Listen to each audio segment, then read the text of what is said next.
Yeah, this my testimony. Yeah, this my testimony. I'm running through the jungle and they trying to make me fumble. But mama, she made a king one of the grace, so I don't stumble. This my testimony. Yeah, this my testimony. I'm running through the jungle and they trying to make me fumble. But mama, she made the king one of the grace, so I don't stumble. I pray up to the stars, cause all these scars, they keep me humble. And I gotta get a bag for what we have, I make it tumble. You're running around with so hard headed, stayed in trouble. Mama, now your sun hot, check the pot, I'm starting to bubble. For the days I was stuck in the rain and I felt that pain, I make it double. On this track, I'm digging deep, so yo, I'm complete like this, my shovel. If you ain't thugging with me, you my enemy, I can't trust you. And if you cross that line, then bitch, you dying, I'm gon' bust you. And if you riding, then you dying, nigga, off the muscle. And I'm tired of mama crying, it's suicide, I'm tired of fussing. And I turned them to believers, thank you, Jesus, I came from nothing. And the niggas playing with demons, I done seen it for the money. When the folks off up that time and they talking, nah, nigga, is you right? When the ops fight down your block and make it hot, nigga, is you slide? You ain't never had no love for me, so nigga, why you lying? I done been through so much pain, I felt that hate, my soul be crying. I was raised up as a king, was taught to win, I claim what's mine. And I know that this my destiny, was made to lead my kind. And these people want the best of me, so I'm forever fight. Yeah, this my testimony. On me, yeah, this my testimony. You know, I was raised as a young king, and they never want to see us prevail. They always try to make me fold.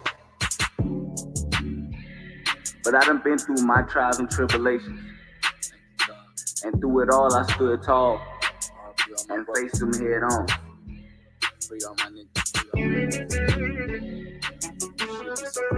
For any nigga out there that done been through what I done been through, stay solid.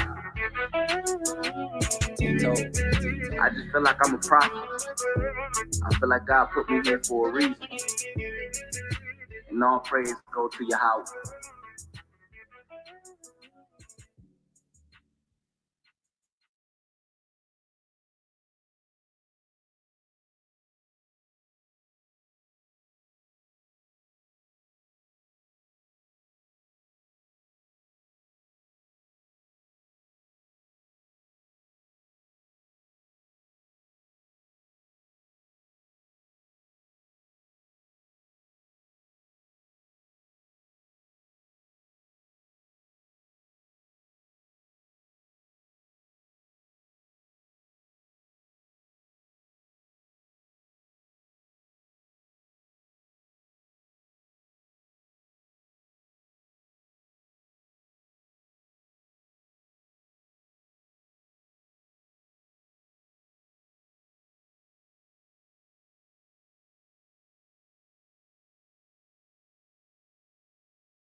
Children from fatherless homes in this country, 5 times more likely to commit suicide than children who have a father in the home. 32 times more likely to run away. 20 times more likely to have a behavioral disorder. 14 times more likely to become sexually aggressive or commit rape. 10 times more likely to engage in drug abuse. It just breaks my heart. No heat, no judgment. A woman will open up and say, you know what, not having my father really is a problem, really is an issue. And I wish we could get more black women to just point out, wait a minute, it's not cool that your kids don't have that father. It's not cool that you didn't grow up with yours. It's not, I don't need no man. It's not fathers don't matter. It's not niggas ain't shit. It's actually we as a people, we as a culture, we as a community have to deal with each other. And in dealing with each other, if we're creating children, if we're having little innocent beings who only thing they know about themselves is what we present about ourselves. I don't know if that makes any sense to any of you guys. If you are a Jew and you know that you must be a doctor, a lawyer, something like that, that matters. Your goal is higher. What you want to be in life is exalted. But if you think about what happens with us as black men, our goal in life is where? What do we have to look up to? Who do we have to look up to? Was our fathers impressive? Was our grandfathers impressive? It doesn't even matter what you say sometimes to your children. It's what you do. It's what you have. It's the presence you command. It's the maturity of how you deal with each other and deal with other people. And that's the biggest thing we need in the black community. Where does that start? To me, it's with fathers. If your man is confident, your man is proud. When your man is proud, he loves what he has. He protects what he has when he has these situations. And that's when you, as a woman, as a man, as a family, as a community, that's when we'll be better. When we actually care about each other. It starts with fathers. It starts with the relationship and the children.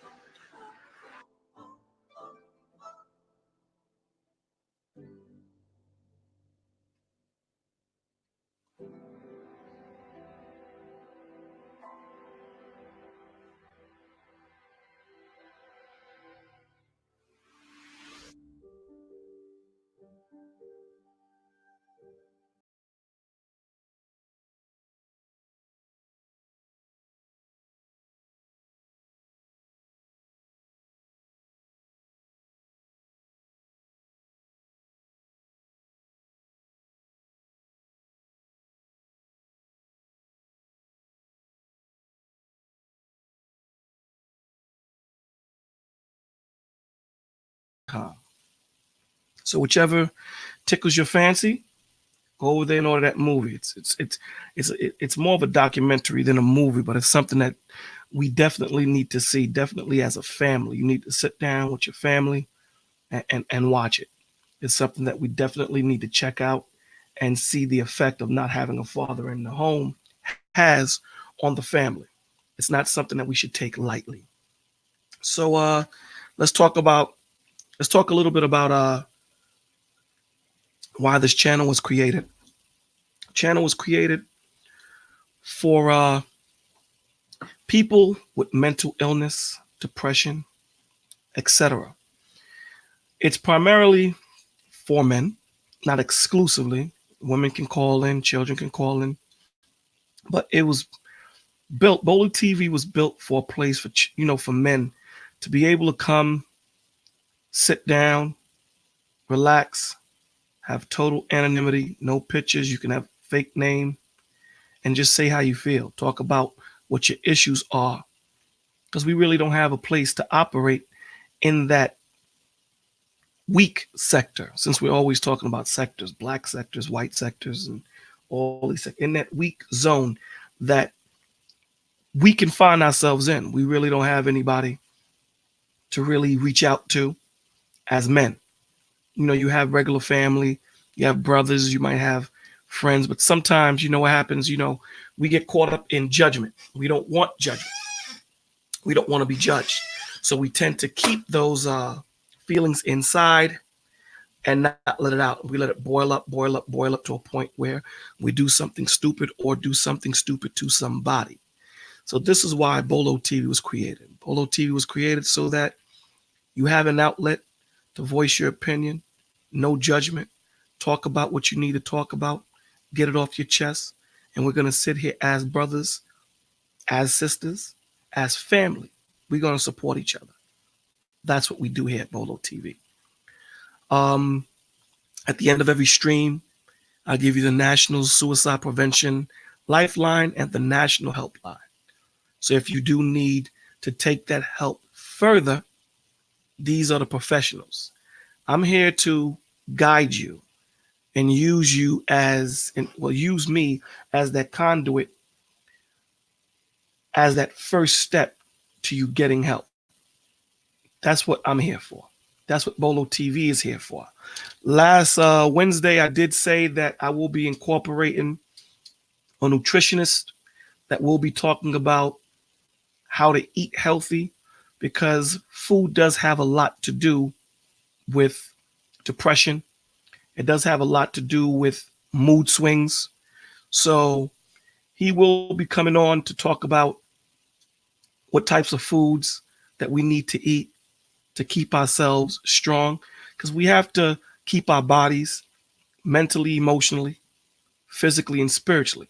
We have to nurture ourselves in all those different facets to stay strong so that we're able to function as men, so that we can be those protectors, the providers, the leaders, the guiders for our families. We need to do that. So, why are we live today? We're live today because Bolo TV is going to be interviewing Tommy Sotomayor, a polarizing figure, to say the least. You know, there's a lot of hate that surrounds him, a lot of people that have misconceptions about him. Hopefully, tonight we could put all those misconceptions, we could put all those things that you think about him to rest, and we can actually get to know the man.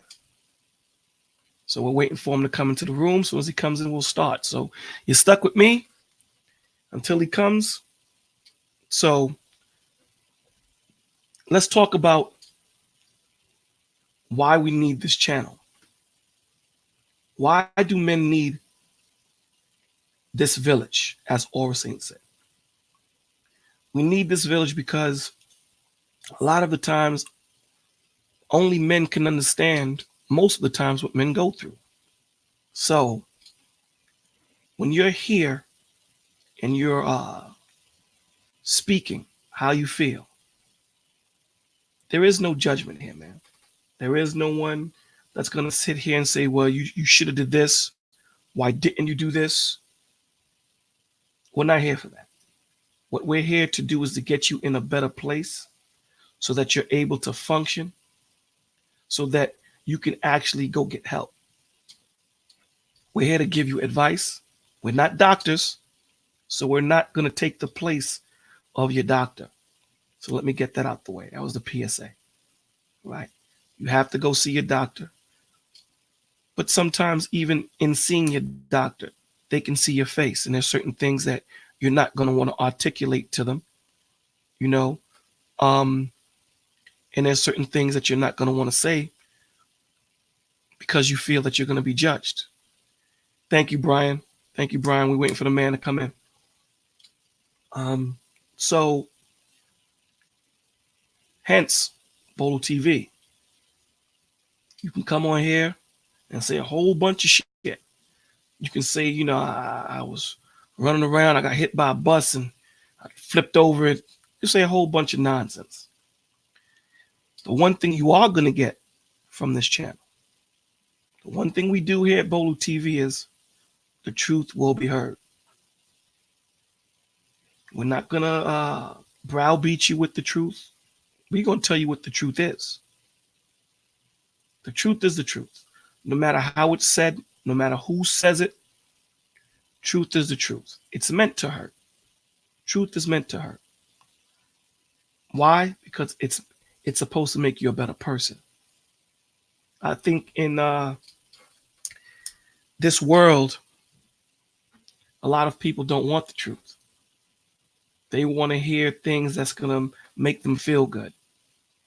They want to hear things that's going to soothe their ego, their machismo. You know, but before we go on, definitely hit that like, hit that subscribe, and share. Please hit the like, share, and subscribe. This is definitely a channel that we need. So hit that like, share, and subscribe.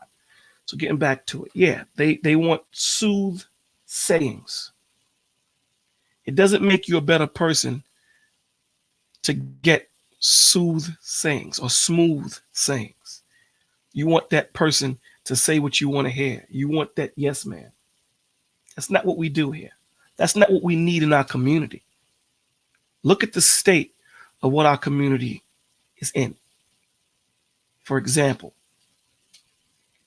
my man, DJ Just J, he does a terrific job over there at the AFC podcast, the Soto AFC podcast. And the stories that he do over there are so heartbreaking of how the children are abused, most of the times killed, you know. So he's over there covering that end. You know, we have to do right. Then you got my man Brian that's in the chat, relationship rehab. He's covering the portion of the relationship of how they need to react towards each other, men and women, what a relationship should look like. And how does that trickle down? Because once the mother and the father are dealing correctly, then they're going to treat the children correctly. And then we have Tommy. He covers it all. We've all seen the videos. He covers it all. There is no one topic that he's locked into. He goes into all topics. So there you go. You have my man covering the children, Brian covering the relationship, Tommy covering it all. He's covering the community. Now, a lot of the times, people have issues with the way Tommy covers the issues, covers the community. There's a whole lot of issues. Today, we're going to go into it. Today, we're going to understand why he does what he does. What is the thought process behind Tommy Sotomayor? Why does he attack the situation the way he attacks it? I listen to him a whole lot. And when I listen, and I listen to the other people that curse him out and threaten his life, and then I listen to the women who everyone says he hates, black women. He hates black women. A lot of the times when he opens up the lines and people call in, it's black women that call in to say, thank you. You changed my life. This is not something that I'm making up. This is something that I've heard. This is something that I've seen. You'll have a few brothers call in, a few men call in and say, you changed my life. But the majority of the times, it's women. So I crammed to understand why these people say that he hates black women. I'm trying to understand how they say he hates the black community. I'm really trying to understand this when he speaks to uplift the black community. The one thing that I've learned in my short years on this planet is we don't want the truth. We don't want to hear it. We'd rather hear the bullshit. We'd rather hear that in a heartbeat. We don't want we don't want to grow. Because like Tommy says, once you realize what the problem is, you then must be what? The solution. The hardest thing a person is going to have to deal with, or the hardest hurdle that a person is going to have to deal with, is going to be themselves. You know what I'm saying? Hold on 1 second, guys. Hold on 1 second. I got to figure something out.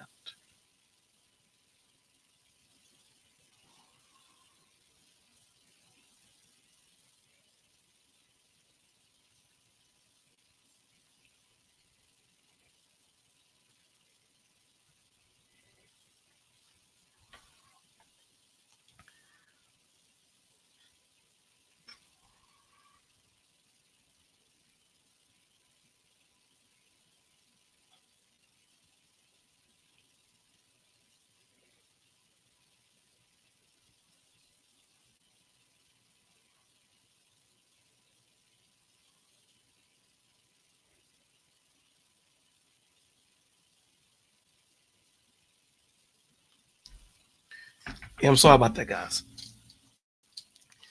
So yeah, so we don't want to hear the truth. We want to hear that lie. We want to hear that thing that's going to continue having us to continue doing wrong. We're not going to want to hear, yo, man, what you're doing is wrong. The way you're treating that woman is wrong. Yo, man, should you deal with that woman? Because if you get her pregnant, you know she ain't going to be a good mother. Yo, woman, why are you treating your man that way? He hasn't done nothing wrong. And you know how it goes, so forth and so on, man. You know how it is. Our people don't want to hear the truth. We don't. But the crazy thing about it is, which I find kind of peculiar, that if someone other than black says what Tommy is saying, there are no issues. That's what I scratched my head on. You had Don Imus call black women nappy-headed hoes. No one threatened his life. Yeah, he got fired. No one threatened his life. No one said anything of the sort. No one doxed him. No one put his information out there. No one did any of that. No one put his information out there. But when it comes to Tommy, when he says the truth, cats quickly, they form little units. I've seen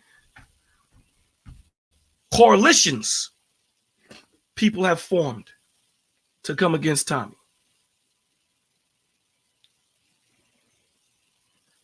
I've never seen any of these people actually have a logistical conversation, debate, whatever you want to call it.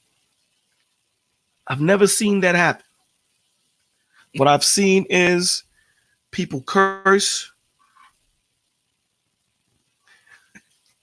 They curse at him and say all sorts of stuff.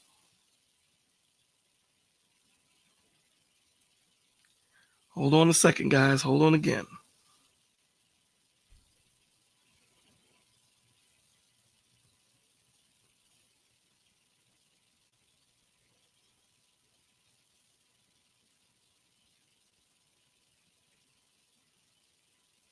So we're just trying to get this together, man. Trying to get this together. Again, you cats are growing with me as I get this. Trying to set it up where I can get my man to come up on this. Because again, the kid is new.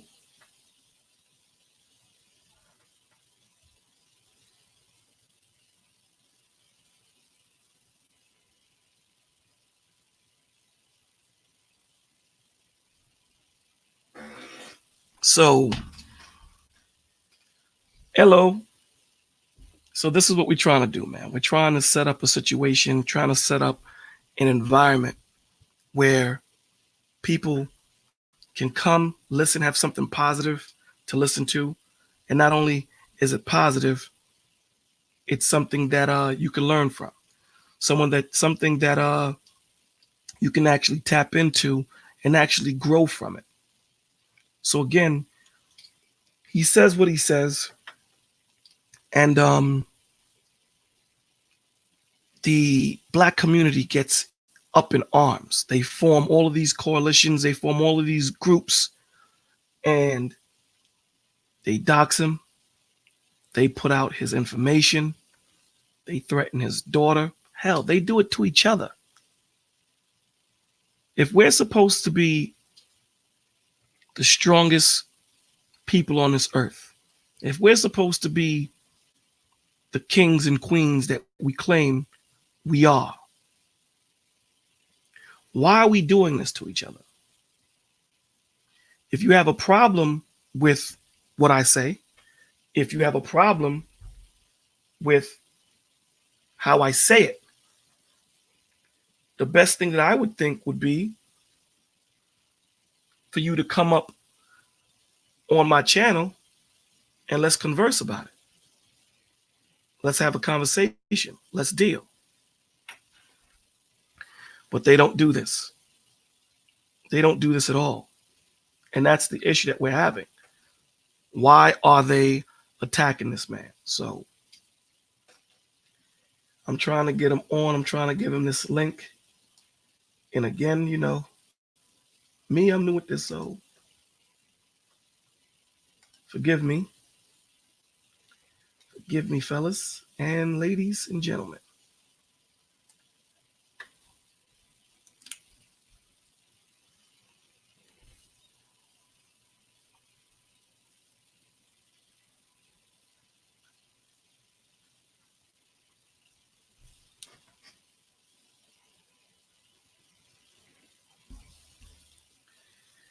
So what I'm going to say is people like, share, and subscribe. Like, share, and subscribe to the channel. Please like, share, and subscribe to the channel. While I'm working this out, I'm going to play a song so that I can get ready to get my man on.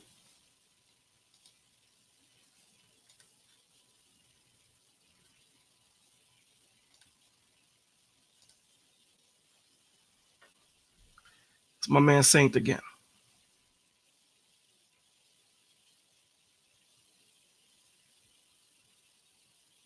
Oh, that good, yeah, that is.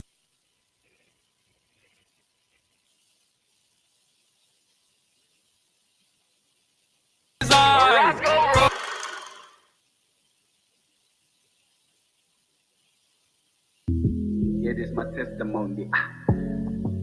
Yeah, this my testimony. I'm running through the jungle and they trying to make me fumble. But mama, she made a king one of the grace, so I don't stumble. This my testimony. Yeah, this my testimony. I'm running through the jungle and they trying to make me fumble. But mama, she made the king one of the grace, so I don't stumble. I pray up to the stars, cause all these scars, they keep me humble. And I gotta get a bag for what we have, I make it tumble. Was a youngin' running around, was so hard-headed, stayed in trouble. Mama, now your son hot, check the pot, I'm starting to bubble. For the days I was stuck in the rain and I felt that pain, I make it double. On this track, I'm digging deep, so yo, I'm complete like this my shovel. If you ain't thugging with me, you my enemy, I can't trust you. And if you cross that line, then bitch, you dying, I'm gon' bust you. And if you riding, then you dying, nigga, off the muscle. And I'm tired of mama crying, it's suicide, I'm tired of fussing. And I turned them to believers, thank you, Jesus, I came from nothing. And the niggas playing with demons, I done seen it for the money. When the folks off up that time and they talking, nah, nigga, is you ride? When the ops spot down your block and make it hot, nigga, is you slide? You ain't never had no love for me, so nigga, why you lying? I done been through so much pain, I felt that hate, my soul be crying. I was raised up as a king, was taught to win, I claim what's mine. And I know that this my destiny, was made to lead my kind. And these people want the best of me, so I'm forever fight. Yeah, this my testimony. On me. Yeah, this my testimony. You know, I was raised as a young king, and they never want to see us prevail. They always try to make me fold. But I done been through my trials and tribulations, and through it all I stood tall and faced them head on.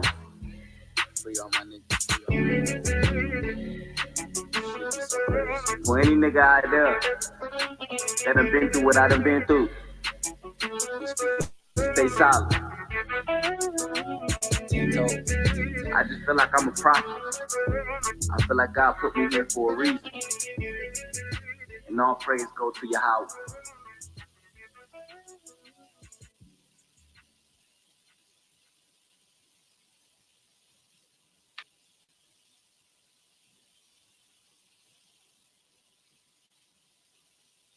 The hell you doing on my screen, man? Me? How do I copy? Yeah, so again, I'm new at this, so you know I'm trying to get my man Tom, I'm trying to get him the link so he can come up on this piece. So he can come up. So he can come up.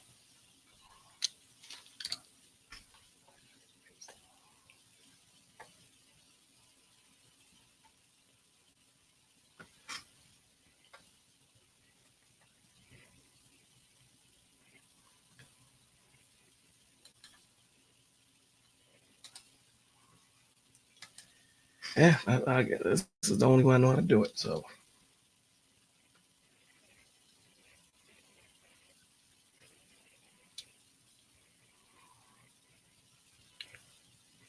yeah, so hold on one second, fellas, ladies and gentlemen.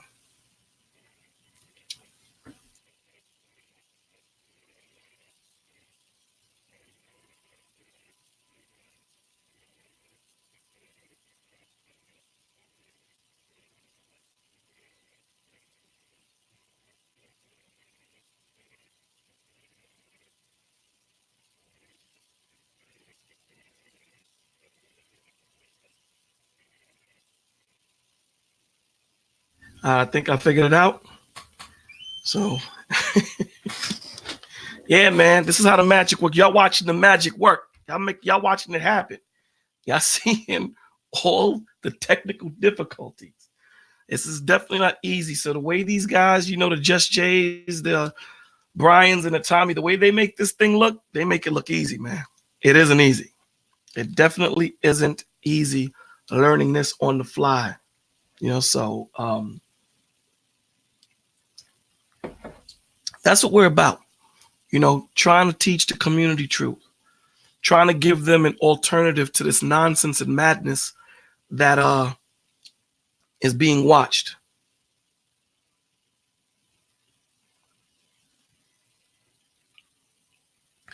That's a good question. My man, Relationship Rehab, thank you for helping, brother. He writes, so where do you see yourself and the channel a year from now? I'm hoping that this channel can blow up. I'm hoping that I'm reaching out to different people as far as National Suicide Prevention Lifeline and National Helpline. I'm hoping I can get sponsorships. I'm hoping that we can get interviews with lawyers, doctors.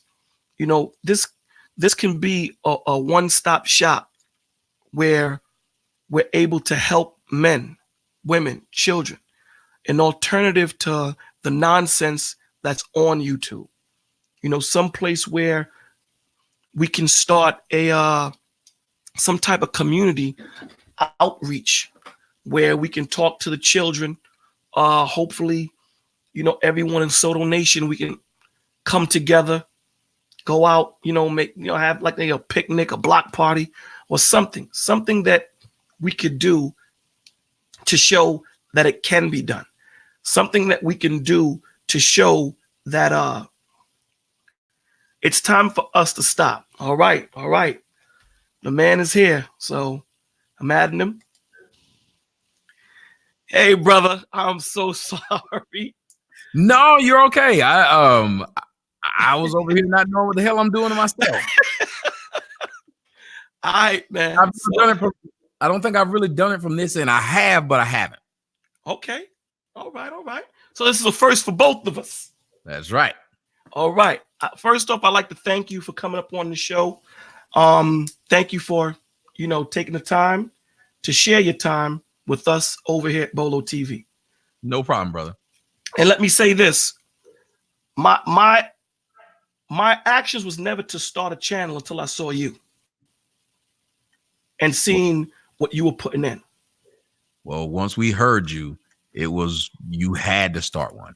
That's all I can say. Once we heard you, the people were asking, you know, that was before anything. So everybody was asking, what is this brother's channel?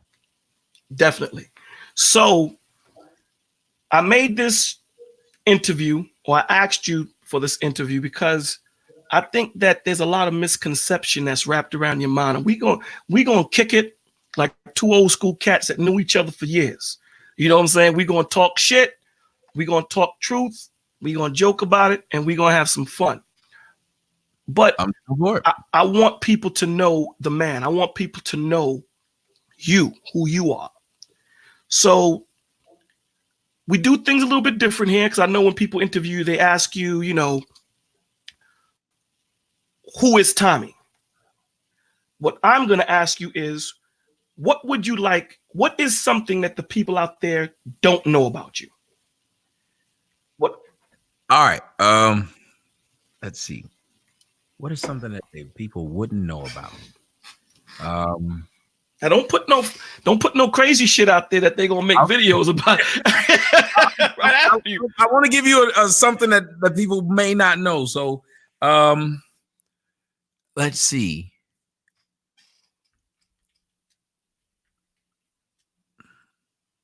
Want to give you something juicy. Let's see. I'm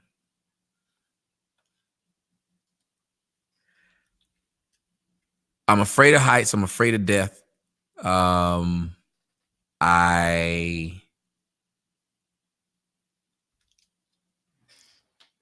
Let's see. I grew up very afraid of scary movies, probably up until I was 15.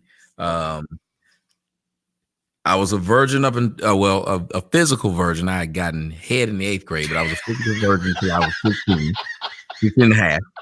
I was like, let's see. All right.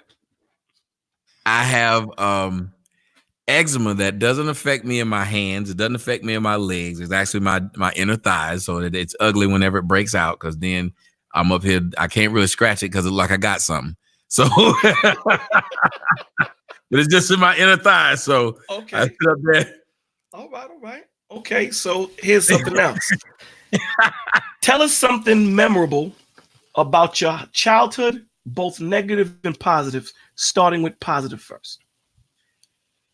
Positive about my childhood. It felt like, since everybody was broke, it felt like there was a bunch of camaraderie amongst the people. So to me, it was a beautiful thing, because even though it was a bunch of crap that went on, I can think of the good parts out of the bad situation.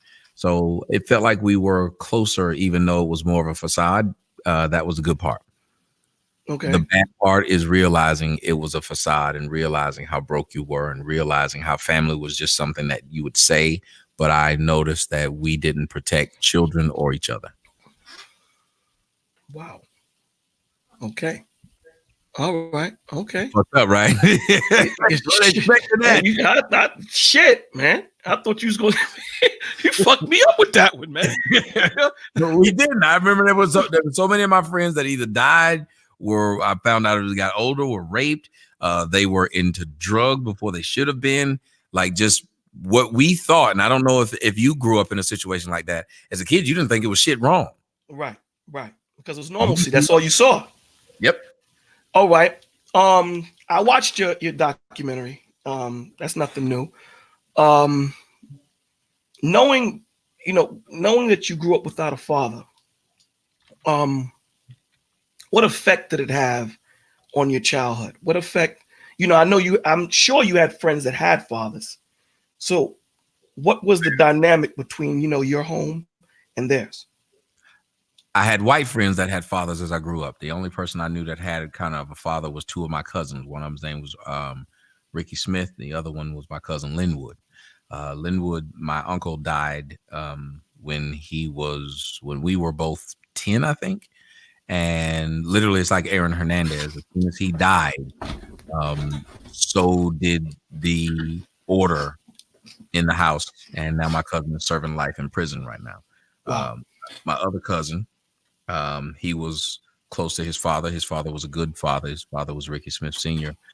But the problem was, for some odd reason, Ricky went another way, and he died at the age of 20 in police custody. Everybody else had no fathers. So the first time I really saw fathers outside of those two people was when I got to a white high school, and all of the white kids had their fathers. And what I noticed is that they had structure and they had balance. And I noticed that I didn't. And to this day, I still don't. Because, what habit is, my habit became an unstructured environment. And it doesn't mean that having a father brings structure, because I say something and then I must correct it. I didn't grow up technically without a male figure, just without my father. because I had a male in the house. The problem is that male in the house was he wanted my mom, that he didn't want the family that came with my mom. Mm. And that you find that out a lot with women that have children. They think about, themselves and what they want opposed to what the family should have. Mm-hmm. Damn. All right, man. Let's get off the doom and gloom shit because you can say what you want. Though. I mean, sometimes it's cathartic for me because I never get a chance to really do it. Right. So I don't mind. But see, the one thing I said to you that when we have spoken offline, and I think I've said this to you online, that even though you speak of your weakness and you speak about how weak you are, in your weakness you show your strength because you still get on to still teach your community. You still get on to still be that bullseye. So talk about that. Why do you do what you do, brother? As I said earlier, cathartic. I think in a way, sometimes we put ourselves on the cross, and maybe I feel like if I do this, maybe I'll make up for some of the sins in which I've done in my life. Honestly, maybe it's my way of trying to get into heaven. The scriptures do say that, the more good you do, you blot away your sins. There's sins you do blot away. So that's definitely something inherently, and something, you have a conscience. And that's what I think that we lack in our community, a conscience, knowing right from wrong, knowing that you are doing something wrong. And I think that something like that is taught to us as children. I mean, I think we know inherently what's right and wrong, but to actually navigate through life, knowing right from wrong, I think you learn that from your parents and what you see in your home. What do you think about that? I think you do. I think you do. One, what's called you're taught, and then what happens is you grow and you characterize those things and you turn them into who you are. So a lot of the base of what you get from right and wrong is from your parents, it's from your environment, it's from all those around you. And then you grow up and you start to decide which of those you want to keep and which ones you want to take away, throw away. What we do is my grandmother used to say, we re-raise ourselves when we get to a certain age. And what we'll start to do with those right and wrongs is justify the decisions that we've made based upon the rights and wrongs that we were taught. Because we realize that as children, we start to realize that the adults who push us and tell us what right and wrong is, they rarely follow those same right and wrongs. So we learn how to be hypocrites. Damn. Listen, some of the shit we say when we're talking, and sometimes it takes you back. So I know you used to work for IBM. Mm-hmm. What made you decide to leave a comfortable paying job to start your channels and to take the position that you take? Well, before I started the channels, I had started my own. I had started to create my own companies as well, and then we would flip them and sell them. Okay. So it's a not a complicated thing. It's you create a market space and you scare the bigger company, and the bigger company will either work with you or buy you. And if you're smart, you can just keep flipping companies like that. Create the company, create the market space. The bigger company says, we'll just buy you. So we don't have to deal with you. And it's a good way to make money. So that's what me and my friends had did for a while. And then at that point, I had like a certain amount of money. And I said, well, I want to try something. And I wanted to try going back to what I had did in school, which was broadcasting. And so I did a little broadcasting in school. I enjoyed it. So I wanted to try and take my hand into it because I didn't even think it was a real thing that you could be. I had did everything else in school but this, but it was something I did my freshman year and I really enjoyed it. So I said, when I got out of school, I worked for WSB Radio here. And it was one of the first jobs I had before I got into my real job, and I enjoyed it. So I wanted to try it again. I felt like I knew the business enough, and I felt like I had something I needed to say, and I had enough money to be able to do it. So I did it. Okay. So what made you Did you know? Let me ask you. Did you know that you would get this much flack from your own people when you No. started on this journey? No. As a matter of fact, I didn't think it would get big. I just thought I would be able to reach a certain amount of people who needed reaching. My biggest thought was, I know how difficult it is for people to go and get counseling and to speak to a psychologist. Most people, even if they wanted to, they couldn't afford it. So my idea was, I knew my background. I knew what it was I did. So instead of trying to charge people and hit people over the head and try to work my business angle that way, how about just bring it to the people, and then the people who hear it will be like, oh, you're so good, and then we will come and let you do it. It's worth it. They would see me do it live, and then they would say it was worth it. So that was it. It was like, I want to have my own practice, and the radio will allow me to do it. So in doing that, when you seen that there was a void that needed to be filled in our community, what made you, or what was that pivotal point when it evolved into me doing news? Because I was first addressing one thing, and then I started looking at the news. I said, this is stupid ass shit. And so, seriously, that's what I did. There was no news when I first started. It wasn't the news. Right. And so I said, well, this is stupid ass shit. So I started what was called Tommy Sotomayor News Network. And that was my first YouTube channel that I saw when I saw all these people who wanted to watch me in my YouTube blogs. I said, well, I must put up news, because news is stupid. Like, it's a lot of dumb shit that black people are doing. So I just started doing the news. And it upset me that my news took off bigger than my blogs, because I like doing the blogs because I could talk longer. Right. The news was short, and I was just being who I am, which is I'm being a dick, and I didn't expect that to take off. I honestly didn't. I like blogs. But the next thing I know, that shit was just every other day. One of my news stories was going viral. And it was back because of the way I was saying it. so when did you realize, because I do agree, and I get the same flack that you get. When did you realize that you said, damn, you know what? There's a common denominator in all of these issues, and the issues are the women. Oh, I knew that before I started. That's why I started. I knew that before I started. Break it down. One of the things that really got me was in 2009, I was arrested for a lie that a girl I was with had decided to basically set me up, and it was ugly. Wow. Of course, it went to court and it was thrown out because she was lying, but it didn't matter. And I said, I've been arrested 3 times over some fucking bullshit, lies. And each time it was a woman. And each time when I was in jail, I was able to talk to dudes, and they all said the same damn thing, that women are a fucking problem. Now, I knew women were a fucking problem because I started to realize, excuse my French, but I realized, man, from my own mom, I realized not only in that situation, and I love my mom, but she caused a lot of problems.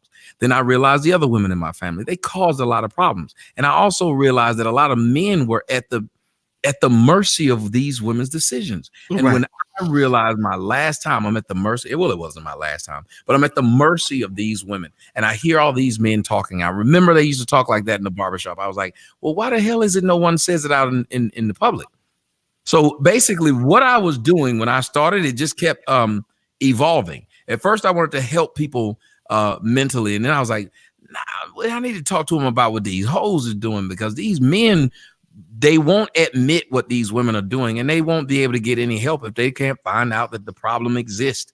And maybe these women will start realizing, especially if they have sons. Right. That's when women realize how awful women are, when they have sons. And I don't think that these women understand that if they continue rolling the way they're rolling, a woman or a girl is going to do the same thing to their son that they're doing to that man. Yep. And so I thought that at that point, maybe we could just have a powwow amongst small people. And I figured it'd be a small group. So I never worried about, I didn't know about the internet like that. I really didn't. Like it all really started off when people used to come to my Facebook page. My Facebook page used to get like 1,000 comments per post. People wanted to come and see what I was saying. And I would always say some kind of joke or make some kind of quote, and people would quote it and share it. Like it was crazy. So I turned that into my radio show, which then turned into putting clips of it on YouTube, which then went viral. And so it's evolved from what started off to be just an innocent venture until I'm like, I went from Anakin Skywalker to Darth Vader. Overnight. Right. Overnight. Shit, you didn't even have the chance to grow. You just went. I didn't realize I was the bad guy until I was the bad guy. That's how it went. I had no idea I was the bad guy until I was the bad guy. But the funny thing is, just like a minute ago when I wanted to get me a little bit of food. So I ordered some food, and yet again, for like the 100th time, and my daughter just shakes her head. It was a guy who came to the door. Dude had dreadlocks all the way down to like mid-chest. He came to the door, and he gave me the food, and I said, "Thank you, brother." And he looked at me. He didn't move. He just looked at me for a little while. And then he walked away from my front door, walked down the 2 steps, stopped, and looked back again. And I said, "Yeah, it's me." He said, "Sotomayor?" I said, "Yeah." He said, "I thought so, bro. Man, I've been listening to you for years." Now, this is a what you would consider a thug dude. But almost every time I see those dudes, they want to shake my hand more than fight me. Right. And it just hurts me that I will go across and see stupid people who are on the internet, like this dude who is in your comment section who said Tommy won't come to DC. I seen him. I didn't want to even give him no. I didn't want to give him no play. No, exactly. And I'm only pointing him out to say this. Go ahead. The same dude who said I wouldn't go to Phoenix. It's the same dude who said I wouldn't come to Atlanta. So he just makes up stuff, and he goes around and calls himself Crispy because he's crispy because he's trying to make fun of me. Right. And you got to ask yourself, real people aren't doing this. It's just people you don't know who are just making up this, that you're such a bad guy. And that's the sad part about it, that you have people who are trying to blow up how much you are a bad guy. When in essence, the truth is, I'm not a bad guy or a good guy. I'm just a bell. And sometimes you ring the bell for dinner. Sometimes you ring the bell because a train's coming. You don't know why, but I'm just a bell. And I'm a bell you can choose to ignore. So the question has to be, why is it that these people who I don't know, will never meet, and who say all this dumb stuff to try and ruin or put some stain on my life, why are they that mad at the bell? The messenger. Why are they mad at you when you're just saying what you see? Mm-hmm. When you're They're just not saying I'm doing anything wrong, so I'm black. They're not saying I'm doing anything wrong, so I'm ugly. They're not saying I'm doing anything wrong, so I'm gay. You know what's so crazy? Anything wrong, so I've been in jail. Yeah, you know what's so crazy too? I've heard them say, "Why are you saying it in front of white people like the white people don't see you doing the fuck shit?" Why you saying? Why are you saying it in front of them? News. Yeah, like the white people didn't see the 2 stories I did tonight. White people didn't see that. I brought it to white people's attention. White people ain't got internet. White people don't see shit. You know, this is the problem, man. I think it stems from that slavery mentality. You know, we are quicker to accept a white man giving us information than our own brother giving us information, because this is what we're used to seeing. And it's something that's done every day from, inception, from when we were born. So when you see someone like you or someone like Just Jay or Brian or myself saying something, the first thing that they want to do is cut your head off. Because a lot of times too, I think it does hurt hearing it from your own. It's like if you hear some chick on the street say your breath stink, I think you're just going to call it a B word and keep it moving. But if your woman say, yeah, your breath smell like shit, I think that kind of cuts a little bit deeper. What you think about that? Yeah, the way you say it can bother, but I know you can say it because you think that person's trying to just straight up dish you. They're just being uncouth is what you'd say. But the person who hears that, your breath stink, ain't too many ways you can say that in a nice way. That person just go, you pretty much you hurt a nigga feelings. The truth is the truth. Right, because if you in the bed with a woman and she pull your pants down and go, that's it. She didn't say one cuss word. You gonna feel something. Yeah. Now you may not punch her if you do, and she be like, "You're a little dick nigga." You might punch her at that point. So I feel what people are saying when they're saying, "Well, you add a little extra oomph to the person being upset. But I want to do that. I don't want to do like the girl who was talking about, well, when you know these you black apes and all this stuff. I don't want to do that because that's just stupid. I'm not trying to antagonize, but what I am is trying to speak to you how I remember being spoken to. And those are the people who I feel like you would need to reach. The people who are going through the most crap are the ones who would speak that type of language. Got you. So you're speaking their language. I'm speaking their language. I know what's going to make them move. If I came in and talked all up in the sky and uppity, hell, they don't even listen to their teachers when they talk to them that way. I guarantee you, if you had some black teachers in there calling motherfuckers and bitches and shit, they listen in class.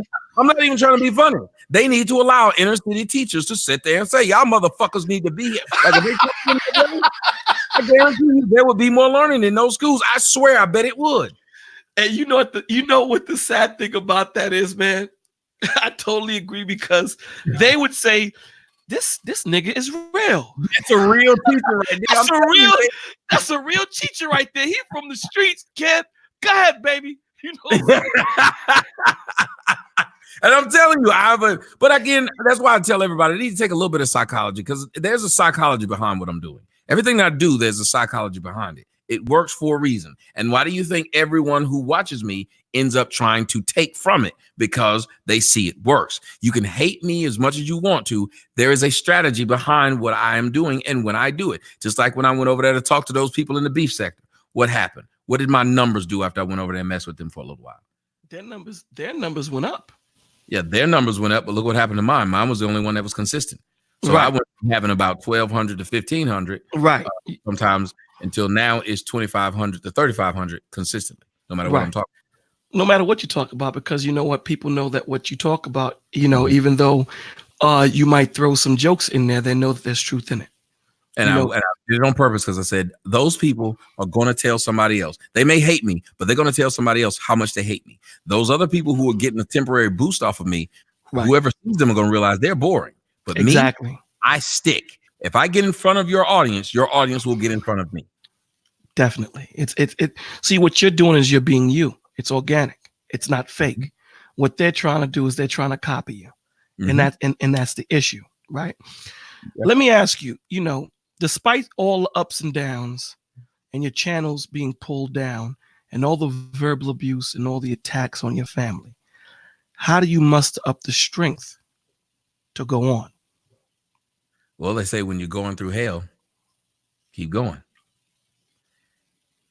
Maybe I'm like that Kobe pilot where I feel like I can't turn around, and maybe this is going to be my Icarus moment, and I'm just going to fly too high. You know, I don't like when you talk like that, man. I don't like when you talk like that, brother.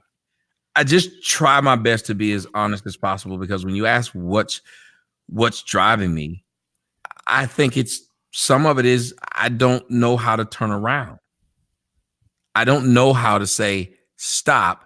And that's why I believe this is something not of my own doing, but there's somebody else pushing and pulling the strings. Because there have been plenty of times that I didn't want to do this. It wasn't worth it. Go do something else. And it'll almost be like an out of body experience. There have been plenty of times when I was doing the show and I was talking and I wasn't talking. I was looking at and listening to myself talk. Like even when I listened to my music, I will listen to some of the lyrics I say and I say, when the fuck did I write that? Like I'll be like, that's pretty good. Like I didn't write it. Because in essence, there are times in which I've felt I didn't do that.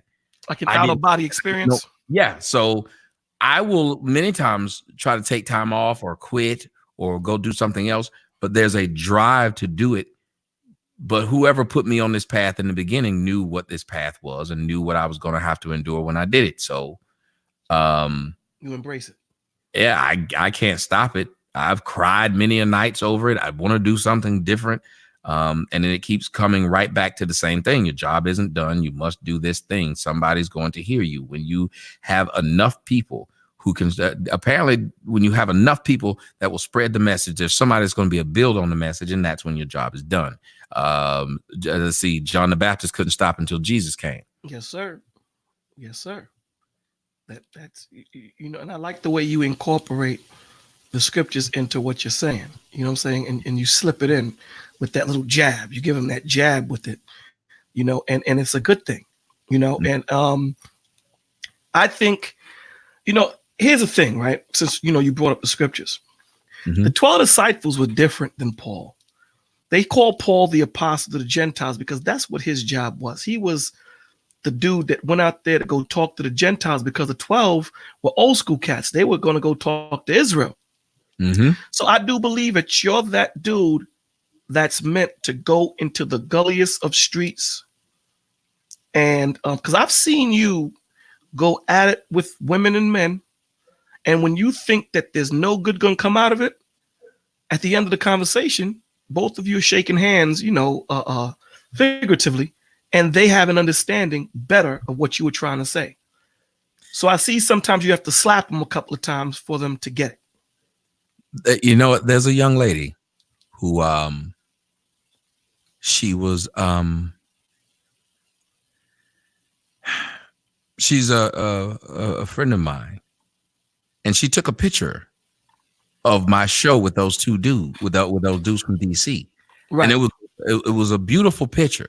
She said, and she didn't like the way I talked either when she first met me. She was like, yeah, you can't be talking about black women like that and blah, blah, blah. And every time they tell me you can't talk about black women like that, I'll be like, just once I fuck you, you'll change your mind. I don't listen to nothing women say. Once I fuck them, they'll change their mind. But she sent me a picture and she said, both of y'all agreed that bitches ain't shit. And in that picture, you can see me saying bitches ain't shit. And I made the face like at the same time when we were on Instagram.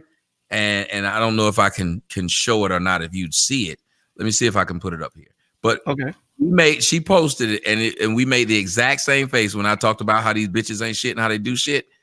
We both made the exact same face at the exact same time, and she screenshotted it. She said, you convinced them to agree to something that they wouldn't agree to in the first place. Because you know what? Real recognizes real. It doesn't matter where you're from. It doesn't matter what hood you're from. Real recognizes real. Truth recognizes truth. When you see a dude that's real and they're coming at you with respect, you can't deny that. I wanted to touch this because I don't ever think that you ever gave your reasons why you did this. Black women, black men say that you hate your race because you did an interview with David Duke. Can you explain how that came to fruition, why you did it, and what was the reasoning behind it? The first time I did an interview with David Duke, it was because I think it was when Donald Trump decided to run, and David Duke said, if Donald Trump runs, I will support him. And everybody was going off and was like, see, and I was like, shit, this was back when I could get anybody to interview. It didn't matter who it was. They would come on the show. I didn't have to really ask. Right. So everybody else was trying to get him on. So I said, before the television gets him on, I'll get him on. So one of the most sought after interviews that CNN and everybody else was looking to get, I was able to get him first. So you got to understand, it was a coup. Everybody else wanted that interview. Right. I got it. If you are a journalist, you don't turn down an interview because you don't like the person. As a matter of fact, that's the interview you take. Just like Gail. Gail didn't like R. Kelly. She doesn't think R. Kelly's a good guy, yet she interviewed him. There are plenty of people who've interviewed the Klan and have interviewed David Duke. My question with any of them would be, why is it wrong for me to interview David Duke, yet it's okay when Tariq Nasheed interviews Richard Spencer? Ain't that something? Exactly. And I'm glad you explained it. I'm glad, I don't think that anyone has ever given, because I hear people say, he don't like black people. He interviewed David Duke. I don't understand how you correlate it. What was the everyone? But if I don't like, wait a minute, they say I don't like black people. Right. Who do I interview? Black people. It's listen, man, there's no rhyme or reason to nonsense. It's just said. And they think, and the sadness with it is, the more and more you say lies in this society, the more and more they think that it's truth. Yep. And and what's really sad is the people who are telling a lie, they start to believe it. Yes, sir. Of course. I've heard it. Believe me. So let me ask you this. We're both men of God, truth, logic. How do you feel? Well, how do you gain the strength and the tenacity when you're speaking to people that are not people of truth, logic, and understanding? When you're trying to explain things to them and it just doesn't seem, because I've seen you actually get frustrated when you're trying to explain it to somebody and you continuously try to explain it. Explain why you do that. So other people won't have to do it again, just like the other person. Apparently, y'all blocked his one profile, so he came back with another one, and he said, "I bet Tommy won't drop the Tyreek beef and accept an interview with Tyreek. I'll answer him. Not only have I said I will interview Tariq Nasheed, why wouldn't I interview, or I would come on Tariq Nasheed's show? And as a matter of fact, I don't have a beef with Tariq. I don't have a beef with these people, and I have no problem with working with any of these people. But that person's just going to sit there and keep trolling. They're never going to stop trolling because, well, it makes them feel good. So you wonder why I speak and I continue to talk to people like that? Because of people like this. Because what I do is if I keep talking and they get to see that there are people who just hate this man because they want to hate him, that there's somebody who wakes up every day and logs into several accounts trying to say Chris P and then say, I'm a troll, you should ignore me, but I'm going to keep messing with you to get you to see me. So it's a strange thing that someone says, ignore me, but see me. Yeah. So yeah. I try to explain it to Black folks. And so when I constantly do it, I will always bring some kind of example with me to at least let you see, look at what's happening. And this is a microcosm of what's happening in your neighborhoods. To be able to talk to someone that you agree with is enlightening. I mean, that you disagree with is enlightening. It's not a bad thing. So I try to get people to see if I can do it, you can do it. We don't have to come to blows, and yeah, we may ether each other, and yeah, we may do whatever, but maybe we should learn how to war with our words first before we war with our fist. You know what? I said this on a stream that I had last week. Being that you have a lot of these young men being raised by women, you have a lot of men walking around with the temperament of women. They don't reason. The first thing they want to do is fight, kill. They don't think or try to actually articulate how they feel concerning what the situation might be. And you sit there and I sit back and I watch and I'm like, damn, this is what women do when they're young. Yep. You know, they don't want to actually try to find out, why are we fighting, G? What are we beefing for? And I see that you try to talk to these people, you try to talk to them. And, you know, to all the trolls out there, you know, it's like they don't have a life. The only life they have is the internet. Yep. It's the internet. They can be whoever they want. In real life, they are nobody. And you have to remember their power is trying to make someone else feel miserable. Exactly. Because misery loves company. Yep. You know, all right. So let's go into what the channel was created for, depression. When dealing with depression at times, you know, at times I'm an introvert. And I've heard you say that you're an introvert at times yourself. Yeah. What gives you the strength to get up every morning, to be criticized, to be judged, hell, to even have your life threatened? What gives you that strength, man? What motivates you? I know you said that, you know, you answered a form of that question, but in depression, you know, you have to be able to muster up that shit, because you said you cried. I do too. Why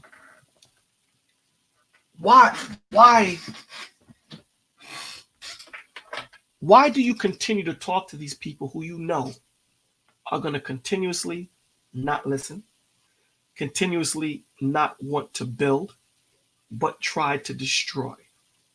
Because I have another part to this question, so I want you to answer that first. When I get calls like the guy today, who, as he stated, was older than me, he's a baby boomer, but listens to me faithfully, went in his pocket and after taking 2 hours of his time to educate us on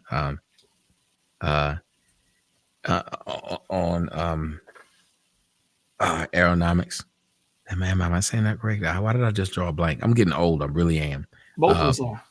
Like it's crazy. Like I lose words in the midst of sentences. But he came to tell us about aviation. We'll go with that. And then he turned around and took money out of his own pocket. So when I'm dealing with trolls and then I see the people will give a crap enough about me that one night they'll send me $5,000. That's crazy. You don't have people who know you who will do that. Right.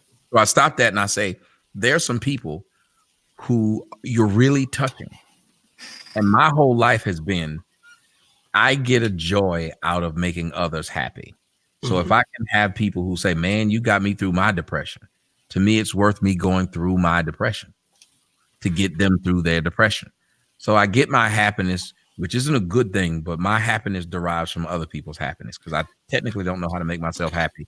And I don't believe that I'll ever be happy like that. So one of the things that makes me happy is to make others happy. Well, let me say this, kind of like being the sacrificial lamb. Yeah. And here's another thing that I really wanted to say on this after you answered that question. For a person that, for people out there that say that this man does not love his race, he talks only about his race.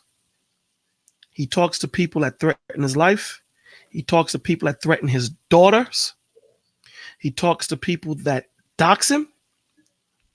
So if that isn't love, I don't know what love is.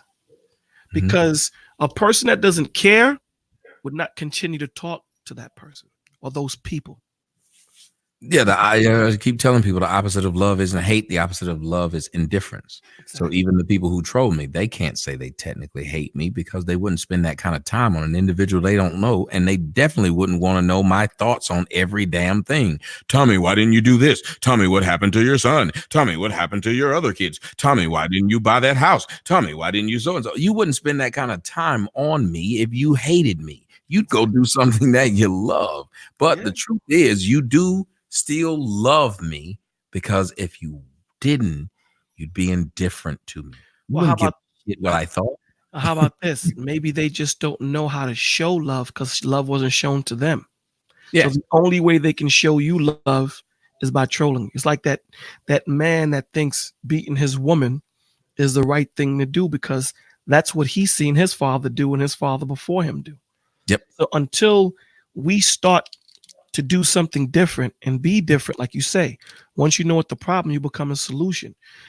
Where do you think we should start? Where do you think as black men, black women, where do we start to get this right?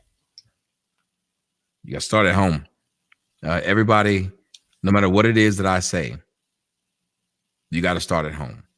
I can't do anything but raise the child that I have access to the best of my ability and send her out into the world and hope she attracts someone whose parent felt the same way about them.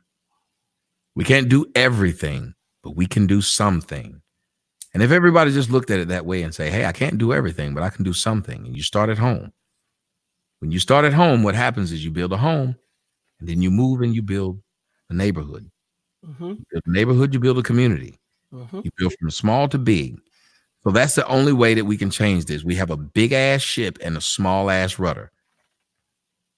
But we still can maneuver that thing, especially if we have what's called foresight.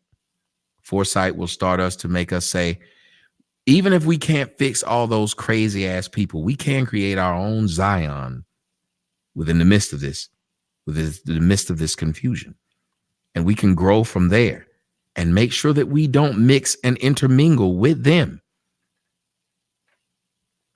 Remember, the Jews in the United States are only, 2% of the people? Sir.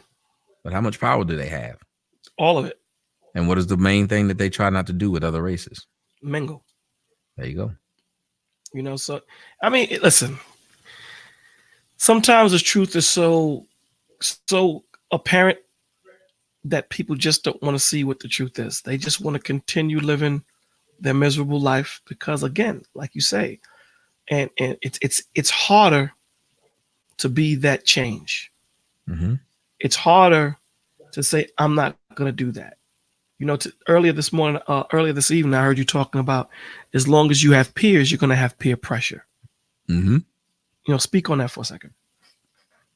Well, as long as you have people you look up to, people you think their attention matters, people you think their opinion matters, you're going to be swayed or pushed in a way in which you're going to have to either fight against the human nature of either go along to get along or be different and an outcast. The majority of human beings do not want to be different and outcast, so they want to go along to get along. That type of pressure is ever present amongst human beings, and it is rarely overcomable by the normal, regular, everyday human being. We all have fallen victim to what someone says we need. Exactly. I done bought a pair of Nikes where I didn't need them and didn't wear them and didn't think that they were that damn comfortable, but bought them because it looked good at the club and the girls are gonna like it. Whatever it is you're trying to do.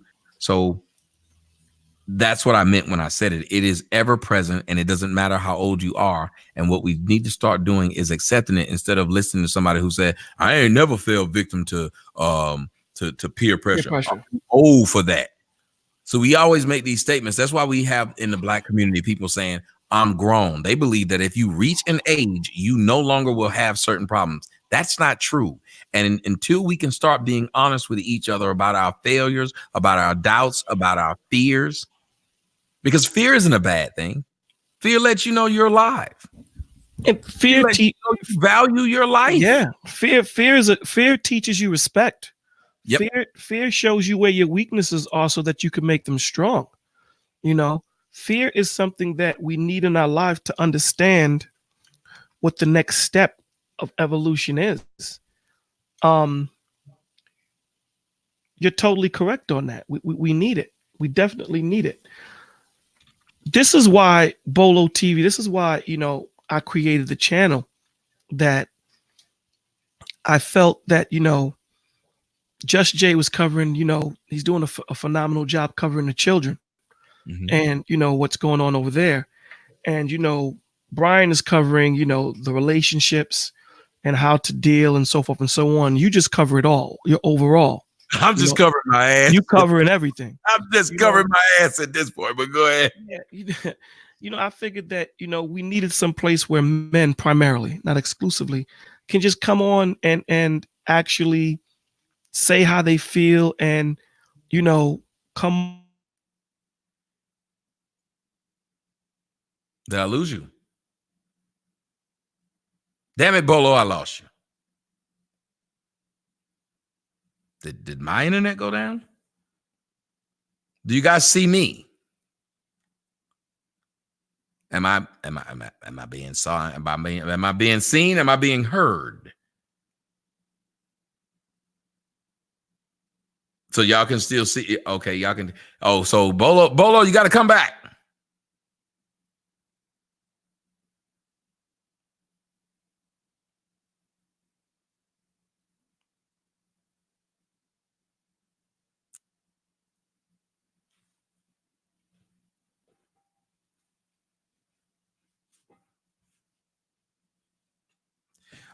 I don't know what we're doing right now, but ladies and gentlemen, I'd like to thank everybody for joining us over here.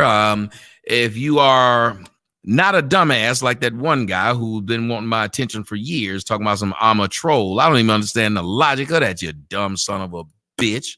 I'm a troll. So why does my presence bother you? I'm just here to make my presence bother you. So why does my presence bother you? You gotta be an idiot to sit around and think like that, you dumb son of a bitch.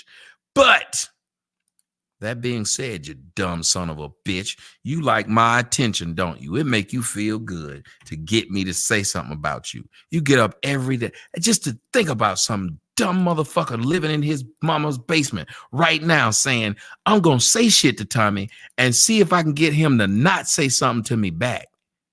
So what do you like my personal, I don't know, what is he like my personal Tommy get right person. Well, I don't get what he's saying when he's trying to make sure he's saying I'm going to make all these accounts in hopes that you ignore me. So he's like my conscience. Like I don't get it. This is why do you mention the bad stuff and not the good stuff? Why do you keep asking me questions when I tell you I don't want to talk to you or see you? Why do you keep creating profiles to try and talk to me? Why? That should be the question you ask yourself, buddy. Why do you want to talk to a man that you think is a bad guy? Why do you want to live your life as what you call a troll? Because the good thing about white trolls is they don't sit around doing really stupid shit like this. A white troll will at least do something and it has some type of humor in it. Your shit is just stupid. And you just keep doing it. And well, then you claim you're giving me content. Okay. Why would you want to give another individual content where they get paid from it and you don't? Tommy, can you hear me? I can hear you, bro. Yeah, my shit just went down, man. I'm sorry about that. My shit just went down. That's okay. That's what happens when you flush. Yeah. Yeah, so where were we? Okay. So with the pressure, so the channel and yeah, you know, listen, man, leave the dude alone, bro. The man is out. If you don't like what he's saying, if you don't appreciate what he's talking about, you do not need to frequent his channel. You'd assume that would be a smart thing. You'd assume that people would be able to leave each other the fuck alone. But again, that's what happens when you don't have a father. You act like your mother. Your mother is somebody who tells you, keep fucking with somebody until you get a reaction out of them. There's nothing about a man who says, keep fucking with someone until you get a reaction with them. And then when they get that reaction, they blame you for it. Yep. You know? So like I was saying, that's why the channel was created. You know, the channel was created for those men to come out here, and the reason why I put the avatar is because 50 years, the crew of Buckets has presented a show like no other during carnival season. Bros, legendary. This motherfucker just go ahead. The devil is alive, brother. You know, they're you know, I think they feel safer when there's not a face and their real name, so they can say what's really on their mind and really try to get help. So that's why I created the channel. It took a long time because I know that you and I were talking and it took a long time for me to get it. But the only reason why it took a minute for me to do it is I respect your professionalism so much that I said that if I can't at least be up to par, I got to be at a fraction of that. And that's why it took me this long to actually get the channel up. So I like to thank you for, for your patience. And someone wanted me to ask you, what is your religious affiliation? Don't have one. I grew up several things. Grew up Catholic, then we were Pentecostal, then we were Baptist. We've been hell. I think my mom was with a Muslim at once, but I don't think we actually practiced it. He did. I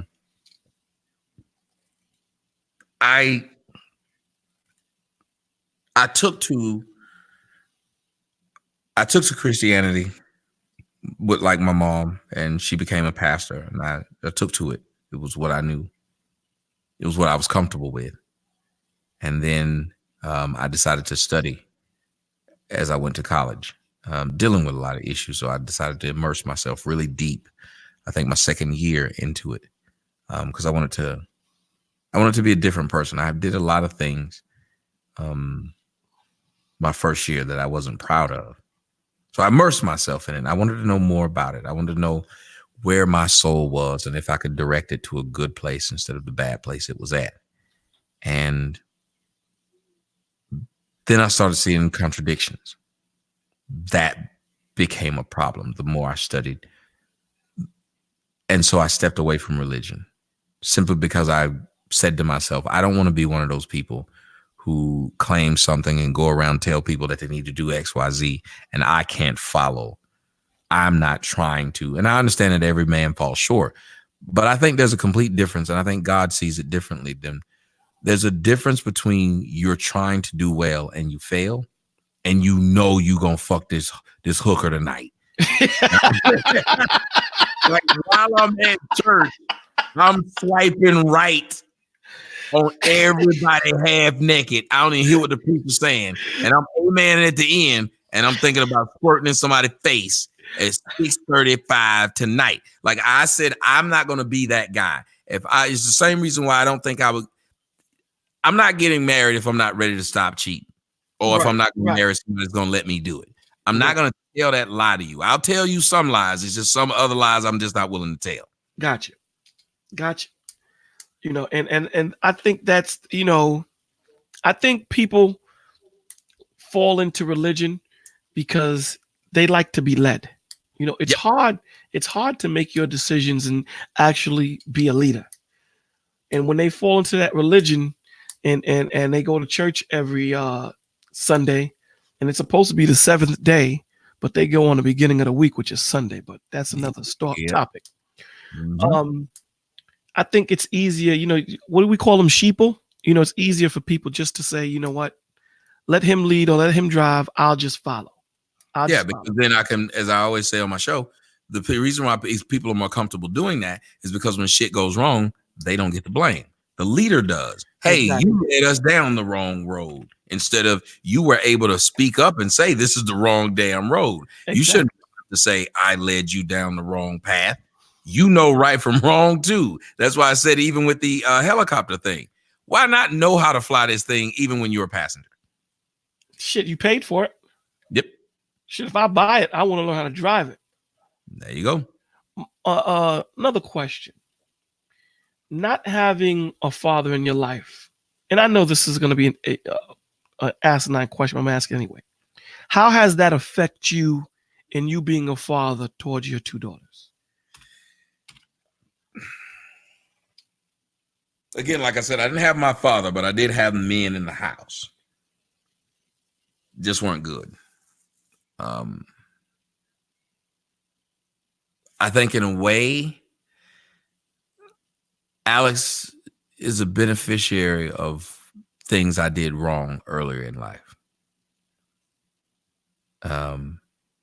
Even that's sad though. It's kind of like being, it's kind of like watching your father have another family and be really good with that family, but he sucked with you. I mean, you're glad that he learned, but he skipped out on you. And I just look at Alex as Alex is a beneficiary of some fucked up shit that happened to me in my life. She got the me that was introspective, and but maybe I got the her, because I still believe that God sent me this little girl for a reason. To change me, to focus me, because she did. So I guess I knew what I didn't want to be, which sometimes is the greatest. Again, that fear is the greatest motivator. I don't want to be looked at in a bad way by her. Right. So that fear of, I don't want her to think of me as I think of my father. I guess that was the driving force, the fear of, I don't want to be that guy. I don't want to be walking around and she goes around and say, fuck him. You know what I'm saying? Where your dad? That motherfucker is over there. And, I don't want to be that cat. I don't want to be a source of pain and embarrassment. Right. And a lot of times you'll end up being a source of pain and embarrassment. And let me tell you, so many of us blacks, our fathers are a source of pain and embarrassment, which I realize that's what the trolls and other people are trying to do to me. That's why they bring up I've been to jail. That's why they bring up all this other stuff, because they're trying to get my child to be embarrassed of me. That's why they troll my child. They know what that's like, and they want to push that on my kid. They want my kid to not love me. They want my kid to be embarrassed of me. You know, you just fucked me up with that one, right? You just did. You just did. Because you know what? All the time that I've seen them attack you and all the time I've seen, you read the comments of what they say about your daughter. For you to put it in that perspective of they want your daughter not to love you, because ultimately that's what it boils down to be ashamed and not to love you. Because you have to remember, most of us who haven't been loved, it almost hurts us to see someone else being loved. Yep, it does. I know it's difficult. Sometimes even me loving my own child, I sit and start thinking about, well, why didn't I get what I'm giving? Right. And that's the selfish ass thought. It is. It is. So if I think it about my own situation, what do you think they think when they see me putting all of my energy into this little girl? Well, what about your other little girl? What about your son? What about your nephew? They will say anything in the world to take my focus off of the love that I have with this kid, including trying to destroy the love that I have with this kid. So you want them to sit up there and say, well, because of you, Tommy, in the videos you make, you got people coming at your kid. Then that same person will then make a profile about my kid. Right. Oh my God, man. It's like there is no rest for the weary here, Tommy. Mm-hmm. There is none, and when you decide to embark on this journey that you're on, that Just Jay is on, that relationship rehab, myself, when you get on this journey, it's a lonely journey. It's very lonely. Another question off topic. When are you going to start the Voltron network up, man? I'm putting you on the spot today. Well, see, I shut it down and changed it over. That's what Back in Action is, because I was like, I depended upon some people, thought I was going to give them something, and they didn't take advantage of it. So I took advantage of it myself, and that's where it is right now. I took a channel in which I had given to other people, and the next thing I know, it is now the fastest moving one that I have. Do you ever plan on creating another channel? I don't know. I fall out with people too much, or they fall out with me. It's like I end up losing too much. Like I sit there right now and I have that Patreon and I have money in it and I can't touch it. Why is that? Because it was under Chastity created it for me, because they kept flagging me put up a Patreon. So she created it for me, but it's still under her phone number. So when I tried to log into it, it said it was sending a message to that number. And okay. So I can't log into it. Only she can. Wow. Mm-hmm. So I'm tired of you can't do shit like that, because you trust people with something and then it goes left. I enjoy working with people, but apparently my job, my lot in life is to work alone. Hell, Jesus worked with people and they turned him in. only one of them. I know, but I'm saying the other one. The other one, I don't know this nigga. I don't know him. You know what? This. You making this argument hard, man. Look, I mean, it's fun to be around people, but when they put you on the cross, you're going by yourself. Of course, I do believe that, and I think that let me say I know that the Spirit is tried by the Spirit. Mm-hmm. You know when you have a real G next to you. You know this. Even if you're gonna have issues between you two, you know that person would never take it to this level. I think that, and I've told you this before, I think that you don't need to do it by yourself, man. I know you think you need to. Oh, I would like to not do it by myself. Right. The problem is, it's very difficult for me to pick. It's difficult for me to pick a damn gardener, much less somebody to work with. Like, it just is. So I know my shortcomings, and my biggest shortcoming is I trust typically the wrong people. And whenever you're dealing with something that brings money, no matter how good of a friend you are, that usually steps in the middle of it. It causes these problems. Dame Dash and Jay-Z were really good friends. Money will cause you a problem. And these people who jump on here, many of the people I run into, they're trying to use YouTube immediately to start paying some of the bills that they got. Right.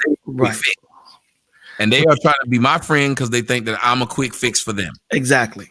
But however, I think when you're looking at the foundation and the catalyst of why Jay-Z and Dame Dash got together, they got together to make money. Mm-hmm. So if that's your motivation, to make money. Everybody who deals with me, that's their motivation. From the girls who sleep with me to the dudes who hang around me. Seriously, they see, and I understand it. They just see, hey, I can get something out of this. Everybody who's around me says they can get something out of me. Like I had a friend, like I told you, I gave that friend $300 because they said they didn't have any money. Right. 2 days later, they said they needed some more. Right. I was like, damn, like you got the money from me and went to the club? Like what happened?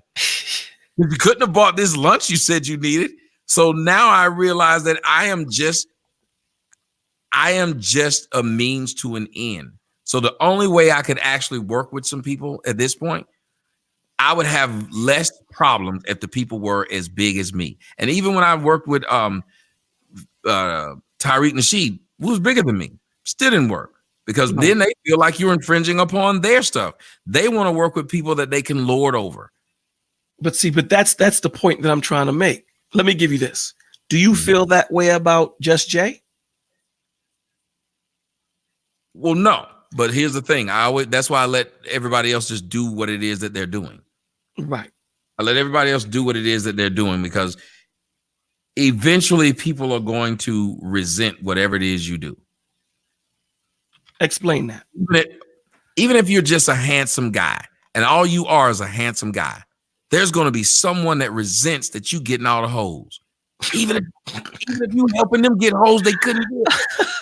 Think about it. They were getting no hoes before you showed up. Now they're getting your cast-offs. Then they start getting mad that they're getting your cast-offs.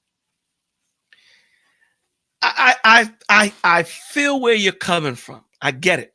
I understand it. Mm-hmm. What I'm saying to you is I truly believe and truly stand strong on this square that your position and everyone else's position, as long as the foundation is about uplifting the community, I don't care where any of us fit in, as long as we can put that brick to that building. You dig what I'm saying? It's not fair. It's unfair that you have to burden yourself by yourself. You're burdening this whole building on your own. Aside from the ill will that you've had with past friends and people who you thought were friends in your past, it is unfair. It doesn't give you time to rest. It doesn't give you time to rest your spirit and rest your mind. And us both being God-fearing men and about truth, we do know that there's people out there that's going to have your back. Like you said, there's people that you don't know that have done more for you than people that you do. Mm-hmm. That should speak volumes to say, you know what? Maybe there are people out there that truly see what, or truly believe what I'm trying to create here, and they want to add their brick. At a certain point, I did believe that. And then I noticed that there were people who were like the friend I lost this week. She'd only been nice to me, only been good to me, always sent me stuff. And then I couldn't believe that a misunderstanding that happened when I was asleep turned into, I don't want to be associated with you or your website, delete my profile, and never spoke to me again.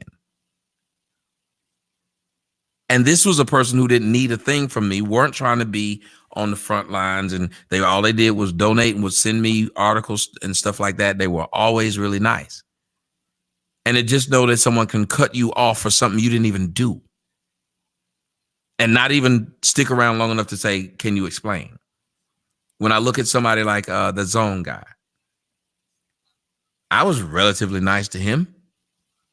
That Judge Dre, I was very nice to him. He was going through some crap with his life. So I gave him something that took that took him out of depression. I took this man out of wanting to commit suicide. To have him turn on me made no sense. Almost everybody I've helped turned. So then I just stay away from people. Like, it's easier for me to engage with people who don't like me than with people who say they do. But that's what the enemy wants you to do, brother. He wants you to isolate yourself, to think that you can't trust nobody. You know, it's what's the difference between, remember when you reached out to me and I said to you that, you know, my son's friend committed suicide. Mm-hmm. What's the difference, you know, of he felt that he could talk to nobody, that there was nobody out there that could understand what he was saying or whatever. What's the difference between that and the difference here when the enemy is trying to isolate you to think that you can't trust nobody? You know, that's why I like when Jesus went to the Temple Mount, he knew he was relatively alone. Even though he had the 12 disciples, he was alone. They were there to fulfill a job, but they weren't his counsel. His counsel was his Father. Well, you need to understand on that also, Christ's beef was at the age of 12, he knew the day, hour, and time when he was going to die. And he didn't want to do it. Because remember, when he was on the mount, when he told Peter to stay up, he prayed to the Father, I don't want to do this, but don't take it away because I ask you to. Take it away because you don't want me to. And the Lord showed him that, listen, you're the only one that can do this, right? But you remember that scripture only showed up in one of the 4 books. Right. But the point that I'm trying to make to you is there's a reason why Christ says, forsake ye not the assembly of one another. And that the greatest thing that a brother can do is lay his life down for his brother. Our job. But you got to remember, in that, I would assume that I am. That's why I would always say, like, I'm the shmoo. Jesus was the lamb. Right. Yeah, everybody may congregate. Sometimes you got to realize that you're the meal. And you're the sustenance for everyone else. And you got to be sacrificed. So it's very hard to be friendly with the sacrificial lamb. If you get too friendly with the lamb, can you really sacrifice it? You don't want to. Of course not. There you go. Of course not. So Jesus held a distance between the rest of them because it would have made it harder for him to march himself there. Well, right. But understand, but that was his purpose. That was his purpose. I believe putting me into that realm of that's my purpose. I believe it. Because I try my best to be sociable. I try my best to be friendly with people. And what does he make sure he does? Separate you. Because I won't be able to commit. I think he understands I want the attention and the love of people so bad that if I get it, I might just be so comfortable. I say, fuck the mission. This is what I think. Go ahead. I think that you were put here to be a catalyst in this zone that we're dealing with here and to reach people. I think that the Lord had you sacrifice your livelihood, your family's safety, your safety to get this platform out. I truly know, and this is not something I'm saying I believe, I truly know that the Lord wouldn't have you be out there by yourself. He doesn't want man to be by himself, man. He doesn't want you to be by yourself. But here's where we mess up. We have to be more deliberate and more spiritual and more precise and concise in the people that we pick to be in our lives. I think that's where the mistakes come in. You know, that we think that this person might be good for me, but we didn't put them through the hurdles and the ringer that they need to go through because they were saying the right things. When everyone should have to go through that ringer. When you look at getting into the kingdom, everyone is going to be tested. There's no one that's not going to be tested. And that's how it should be for us, men and women. For that woman to take on that husband, you should test him to make sure that he's the man that he says he is. And for that man, test the woman to make sure that she's the woman that she says she is. And for that brother and that sister, if you're going to take that person and he's truly going to say friend is like saying family. I think we use that word very loosely in our community. That's my friend. That's my family. So I think that we need to be more circumspect when it comes to people that we say is our family. So when you have people that have tested themselves, or I can tell you I'm a Christian, so I got that done when I was born.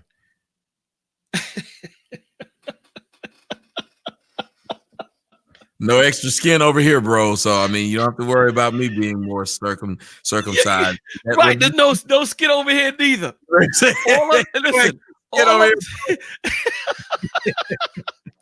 All I'm saying to you, bro, is look, the Lord didn't put you here to be by yourself. As far as this walk, He didn't put you here to be by yourself, brother. I understand that, you feel that you have a mission. I understand that you've been burned a whole lot. Okay, I don't want to talk about the STD. That was some years ago, and okay. You've been hurt a lot. Okay, cool. You know what I'm saying? I understand that you've been hurt a lot, but as introverts, there's just so much of that you can be without it harming you. Without harming you. And I don't believe that you're that sacrificial lamb that, someone is going to pick up the mantle after you pass. Don't even speak that into fruition. Don't even do that. I believe that you need, when you set up that Voltron network, spiritually speaking, when you look at the breakdown of that, the head, arm, leg, that's where the support is. You can't do this by yourself, man. You shouldn't have to do it by yourself. Well, like you said, I just believe these people will show themselves for who they are. There you go. There you go. Like I said, you'd have to bring something to the fight. That's when it's always better to be Dr. Dre to work with Jimmy Iovine, because you both got something to lose. With something, yeah. I got you. I have a lot of people who say they want to work with me, but they don't typically have anything to lose like I have to lose. I'm the thing. Got you. So I feel the people who really want to work with me, they build themselves up. Then they say, let's work together. Beautiful. But because remember, what's his name? I forgot that guy's name. He said he wanted to work with me on the Voltron network too, until he got to go and work with Tasha K. Okay. He's done. But he asked me first to Oh, you talking about the guy that went with the guy that went with her? I think to be her sidekick or something like that. Yeah.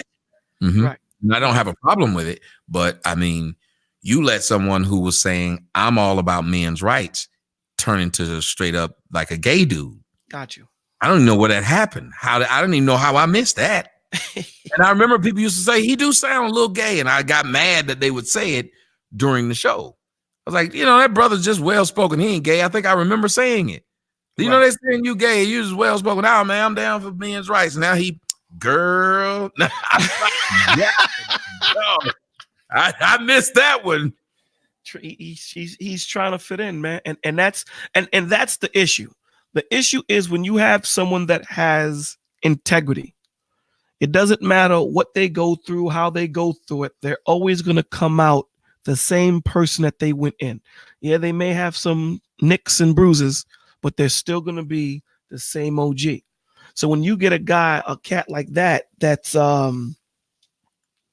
that is just trying to cling on to whatever is the happening thing at that point, that's what he's going to do. He's going to transform. That's what he's going to do. So I do believe, man, that you have people around you. They just have to prove themselves to you, not in the essence of them having to like you're a boss or something, but just for the friendship, for the love. And once you see that love is reciprocal, allow them in, man.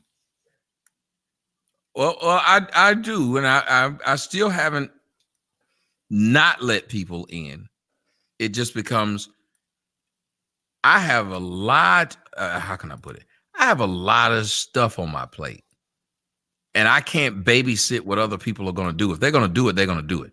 Right. It's like when a woman will say, if a dude really want to date you, you ain't got to tell him all of what he got to do. He knows He's to do. pretty much do it. Exactly. If people really want to work with me, I wouldn't have to tell them. If people were really down for the cause, I wouldn't have to tell them. It'd be something that would be easily seen. Like, I'm not even trying to be funny. Like, it would be something like you look at them and say, look what they're bringing to the table already. They're not asking you for something. They're telling you how we can work together. Beautiful. Man, I agree. It's like my cousin. The one thing I know about Tony is Tony needs nothing from me. That's why I love Tony. Tony has never, matter of fact, I would need more from him before he needs anything from me. Right. He's probably the person I trust more than anybody else, because even if we stop talking tomorrow, I lose nothing, because he's never going to need me for anything other than the camaraderie.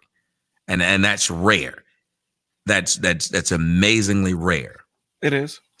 But it's out there. As rare as it might be, it is out there. Mm-hmm. That's just the point. As rare, I think my biggest help in camaraderie in this is going to be more people on the off camera than people on camera. Like Oprah's biggest benefactors weren't people who were trying to be on air with like she was. You're going to clash. Your biggest benefactors would probably be if you're trying to be the on-air personality, the other person's trying to be a network guy. Right. The other person's trying to be a camera guy. Yes. So when you got a bunch of people who, even if y'all work together, y'all just work together, and it helps. Nobody's stepping on each other's toes. Right.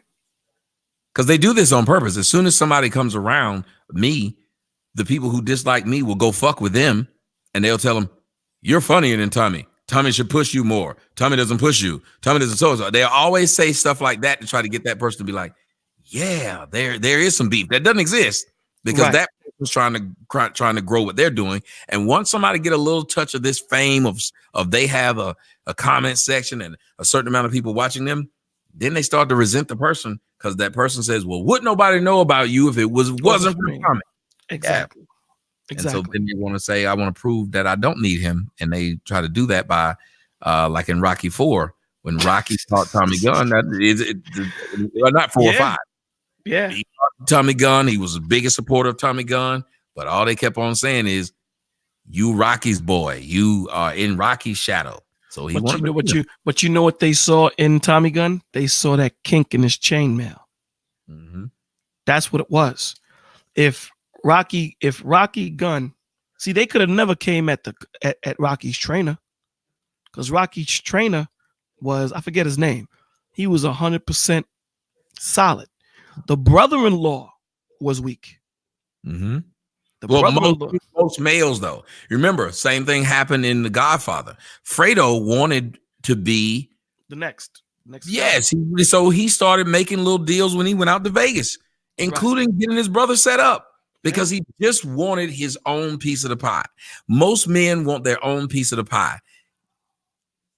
If they do, even if they love you, they're gonna. My own brother tried to do it to me. Try to take my piece of the pie. But you see what you said? The word I think that's paramount in that statement you said is most, not all. Most. And I'm sure you learned from your your brother doing what he did to you, stabbing you in the back. I'm sure you learned from it. And that's probably why you put the garrison up and you're like, I'm ready to chill. All I'm saying is that there's going to be times when you're going to need someone to talk to. You're going to need someone to give you that strength, to give you that, to power you back up. Well, I trust that, but the person will also not mind being that. I feel what you're saying. Exactly. That's all I'm saying. Like I look at somebody like April. April doesn't want anything from me. April's not trying to be a personality. April's never tried to do any. April doesn't sit up there and be like, I seen you with them hoes. April never says anything like that. Ever have. And so that's when I would probably need more of that than to have somebody say, hey, I gotta have a co-host. If I keep on saying that I gotta have a co-host, I'm still inviting someone that wants to be a host. Right. A real true person that I'd rather have somebody say they have my got your back. Need someone to offset. Yeah, you need someone to offset. So when you're having a hard day, I need that person who's gonna make me a meal, suck my dick. I'm just saying, just being real, clean up a little bit, something like that, because that's not something I can do for myself, and that's offsetting something. Whenever someone. But you say that's your woman, though. You know what I'm saying? What I'm saying is, if I just sit up here and hang around other dudes gonna want to be alpha dudes. Other dudes want to be. I will, if they're around and they like my cousin, Tony, I can call him and tell him I got a problem. Right. That's me offsetting my thing. I'm good at what I do. Having another person do it with me. Dave Chappelle doesn't have another guy walk on the stage with him. I agree. But he does have a guy who handles his finances. But he does have a guy who puts together his road trip. But he does have a guy who does all these things. Same with Kevin Hart. Kevin Hart performs in the movies. He performs on stage. There ain't another dude who does it with him. But he has a team, and they all do something different. So I feel what you're saying, but just inviting a bunch of people to be. No, I didn't mean it. Like I didn't mean it. I think maybe it was misconstrued. What I'm saying to you is, as long as everyone knows their position, and then everything will work as, a well-oiled machine. So you can't have two camera guys. You can't have, everyone plays their position. Camera guy, network guy that's in front of the camera, guy that carries the bags. If everyone knows their position and does it well, there you go with a team. And I totally agree with you. I totally agree with you on that. So let me ask you this. If there's anything that you would say to your trolls, say to those out there that want to see your demise, what would it be? Once you get it, what's next? I would just like to ask them, what's next? Okay, you got it. What's next? What does it benefit you to destroy me? What does it benefit you to have me away? If you're a troll, that means that you like my presence, that you have created a person based upon me. If I went away, you wouldn't be anybody. And there isn't a second fiddle. There isn't a second guy. It's just me. Right. So why don't you try and figure out what your life consists of that doesn't revolve around my opinion? Because regardless of if I hate black women and I hate black folks, I'm one guy. I don't think you could have said it any better. I don't think you could have said any better. Tommy, I'd like to thank you for taking time out of your schedule. This was fun, bro. Hey, listen, brother. When are we gonna do the Bible Facts or Fiction? You tell me. Once I've done this and I enjoyed that, I'm because you had me stay on here longer than I thought I would be. And it was because you did such a good job of putting me in position to have to be able to explain myself. I don't understand why the other people who dislike me don't do the same thing. Okay. Would you like to do it on Tuesdays? Tuesday evenings? Yes, we can do it on Tuesday, but that will be fine. Okay, so Tuesday evening it is. Everybody, this was Tommy Sotomayor, Getting to Know the Man. I held his foot to the fire. I asked him about all the questions that people wanted to know. I don't think he dodged any questions. He answered every question articulately, concise and precise. Listen, you don't have to listen to him. You can change the channel, or you can do what he always asks people to do. Debate me. Come on my channel, have a conversation with me. Let's be men. Hell, let's be men and women. Let's talk about what you disagree with on what I'm saying, not how I'm saying it, on what I'm saying. And that's what I think that we do in our community. You know, I love that story that you told about the guy that got on the train, never been on the train before, and he stuck his head out the tunnel. Do you remember that story you told online? Yeah, my grandmother's story. Yeah, tell it, because I stole it. I say it, and I use it as if it's mine. Yeah. Just give a shout out to my grandmother's, all I ask. Yeah. I owe you 50 cents. All right. But my grandmother told me, she said there was a man who was on a train. And while he was on that train, as a black man, and he was so excited. It was his first time being on a train. And he sticks his head out the window and he's just enjoying the scenery. And what he didn't know is when he turned his head one way, he didn't see that they were getting ready to go through the tunnel. Well, a white man that was on that same train saw that not only was his head sticking out, but it was in danger of being hit by the tunnel and knocked off. So the white man looks at the black man and say, "Hey, you stupid black nigger. Pull your head back in, you big lip ape," or whatever, just anything you can think of at that point. Just any kind of foul language you can think of. Say it. And then he said, "Before you get your head knocked off." Well, the black guy looked back while his head was still out the window and said to the man, "You don't talk to me like..." He lost his head. My grandmother said if he was smart, he would have simply stuck his head back in the window and then went and said whatever he needed to say to the man. But first and foremost, what was paramount was him saving his head. And the problem is, us as black people lose our heads because someone offended something as simple as our emotional state. Someone offended us, said something against black people, we love to say this word, which is, you don't disrespect me. But even in the process of someone disrespecting you, they can still be right and they can still save your life.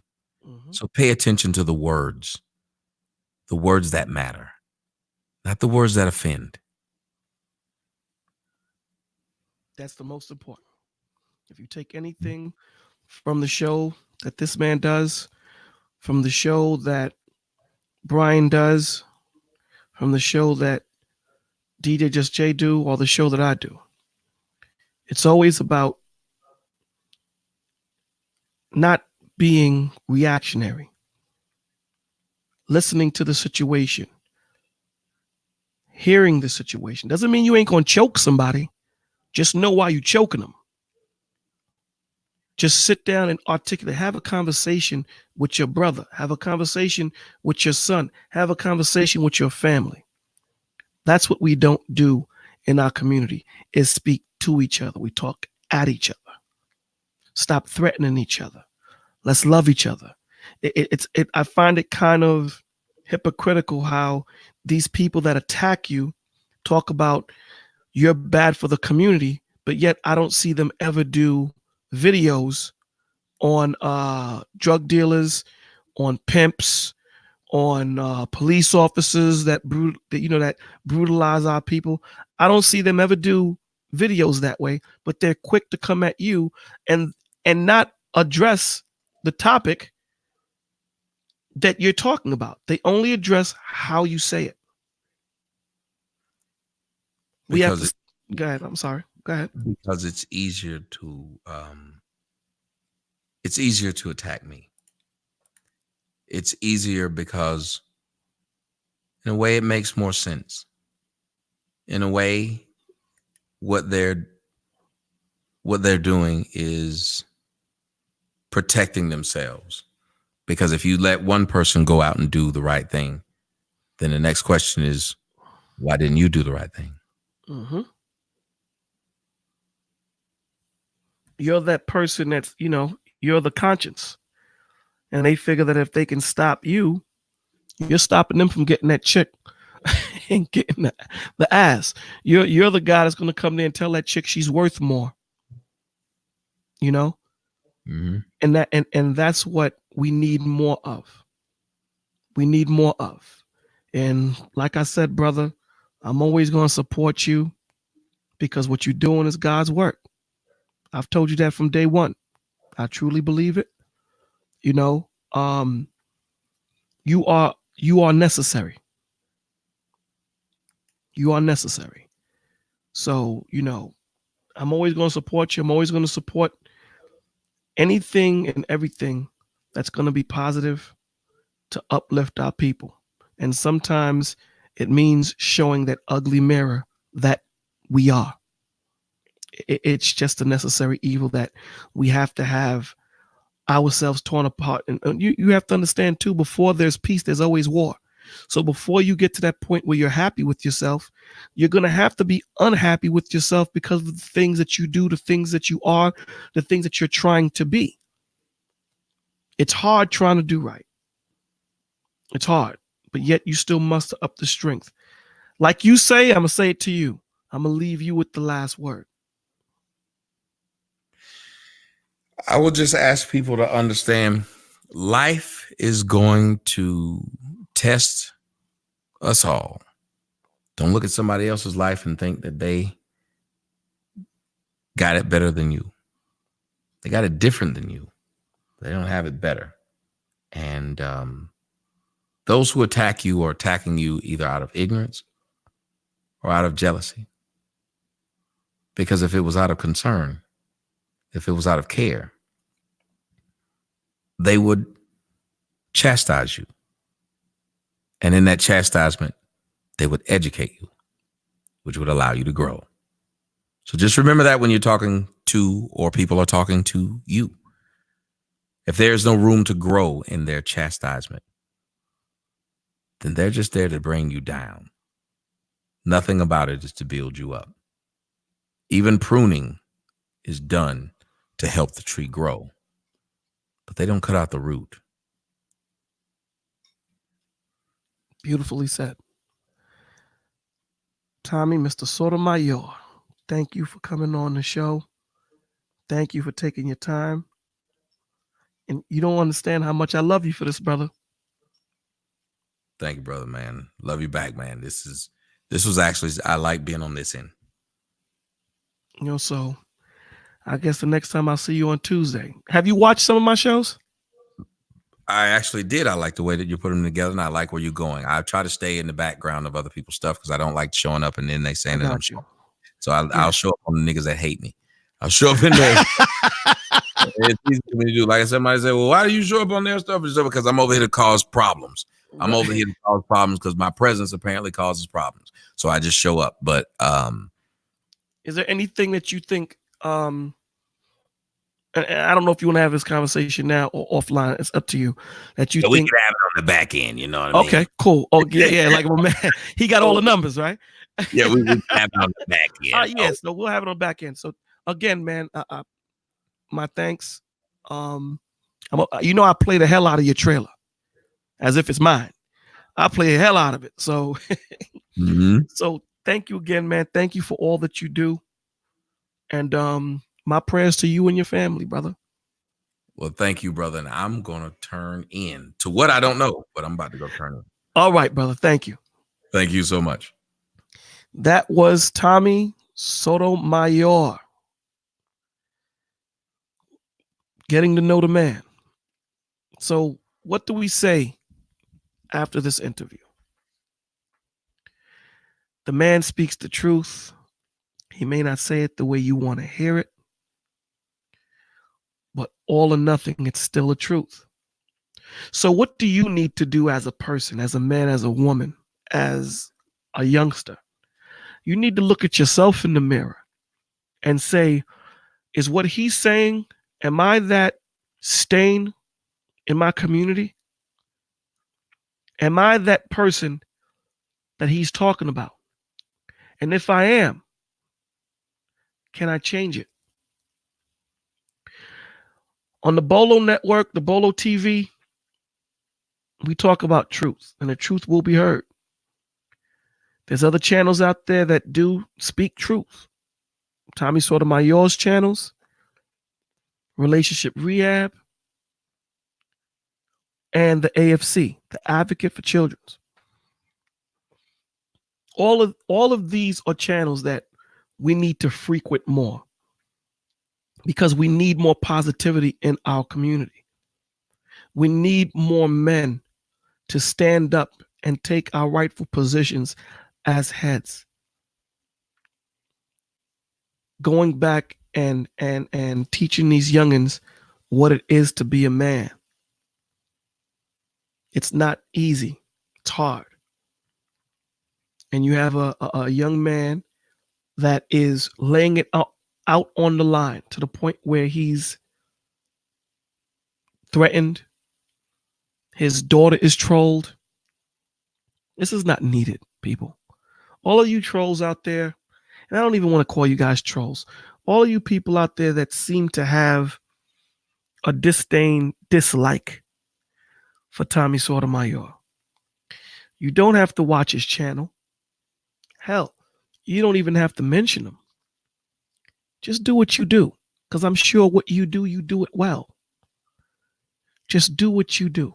Continue doing what you do, and the Lord's going to bless you.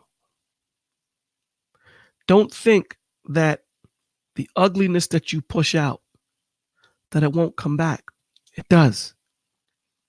And a lot of the times it comes back harder than how you dished it.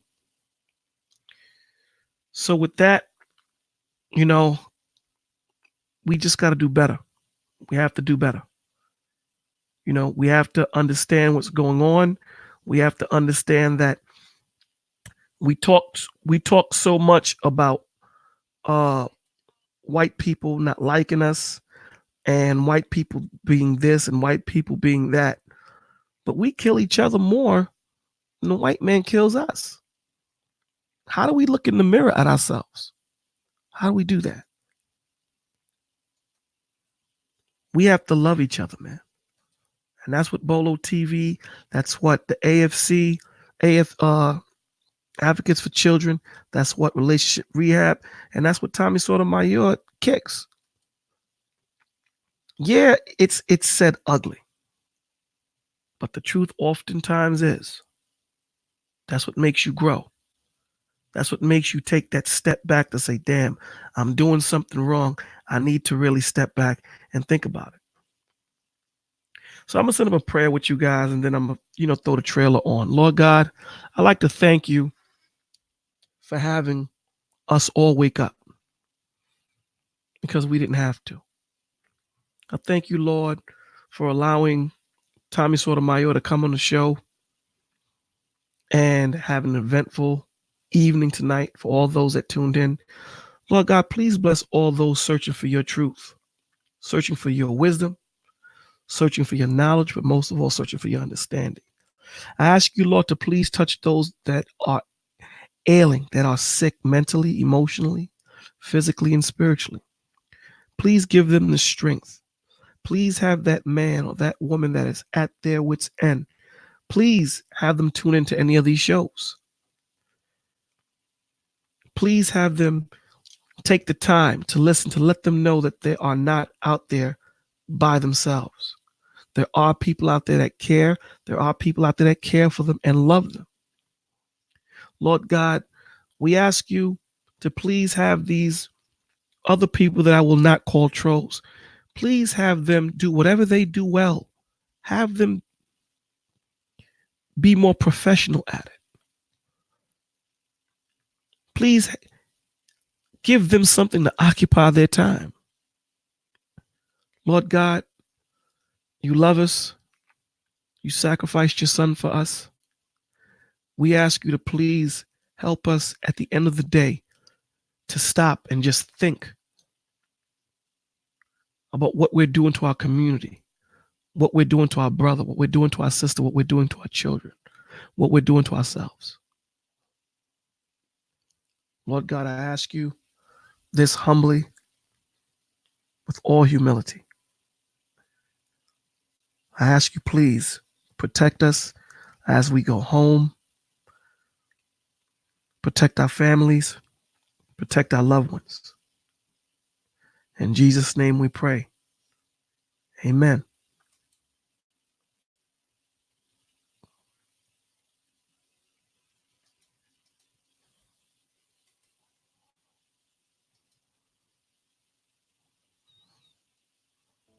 Children from fatherless homes in this country, 5 times more likely to commit suicide than children who have a father in the home. 32 times more likely to run away. 20 times more likely to have a behavioral disorder. 14 times more likely to become sexually aggressive or commit rape. 10 times more likely to engage in drug abuse. It just breaks my heart. No heat, no judgment. A woman will open up and say, you know what, not having my father really is a problem, really is an issue. And I wish we could get more black women to just point out, wait a minute, it's not cool that your kids don't have that father. It's not it's not cool that you didn't grow up with yours. It's not, I don't need no man. It's not fathers don't matter. It's not niggas ain't shit. It's actually we as a people, we as a culture, we as a community have to deal with each other. And in dealing with each other, if we're creating children, if we're having little innocent beings who only thing they know about themselves is what we present about ourselves. I don't know if that makes any sense to any of you guys.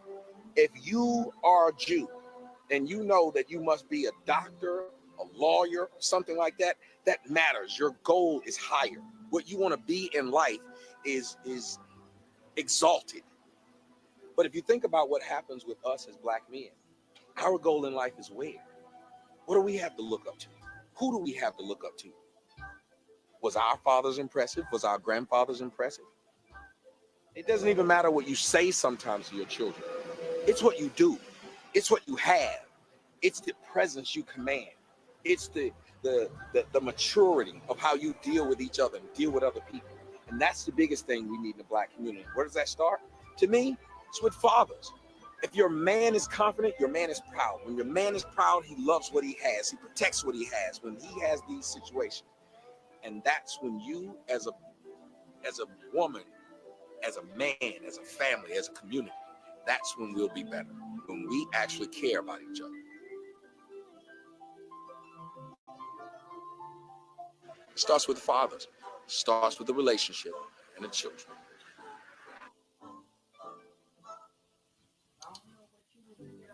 Shh. You better come back on.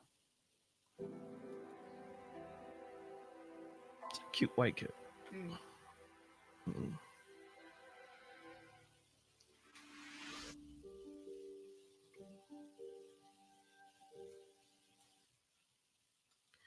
You know, before I say goodnight to everybody, and I like to thank you guys for showing up. I don't know how you can put a movie out like this and say that that person hates you. I don't know how you could do that and say that this person doesn't love his community. I don't know how you can do it. And even in this day and age, with everything that's happening to our people, how we can still say and still hate.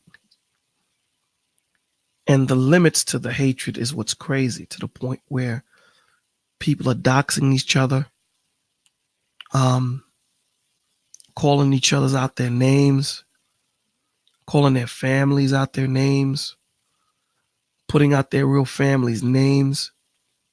It isn't that serious, man. If you don't like the content of which anyone is putting out, then don't watch it. Put your own content out. If you don't like a sneaker, or if you don't like the food that's being cooked in a certain store, cook your own food, man.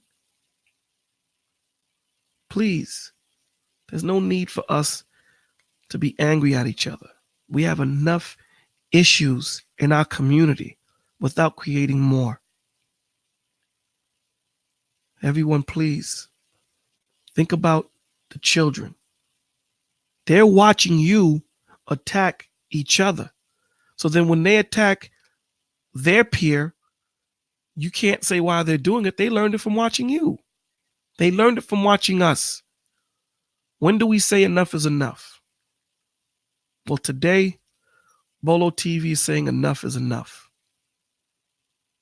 For those that can hear me and hear what I'm saying, for those men, women, children that feel that they're at their wits' end and that they need help, if you don't want to come onto the show, you could call the National Suicide Prevention Lifeline. It's 1-800-273-8255. Again, 1-800-273-8255. The National Helpline, what these people do, they kind of direct you.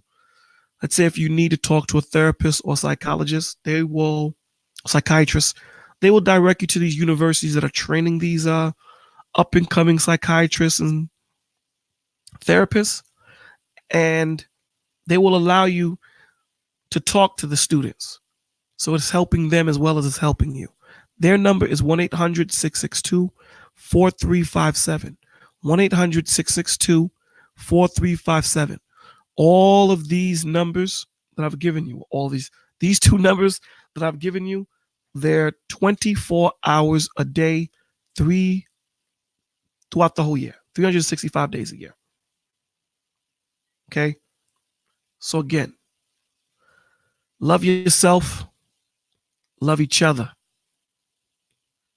This is the whole duty of man, is to serve God and to love. That's the duty. How do you say you love somebody and you turn around and you spew hate? There's a systematic problem in that. All these questions that was asked of him tonight,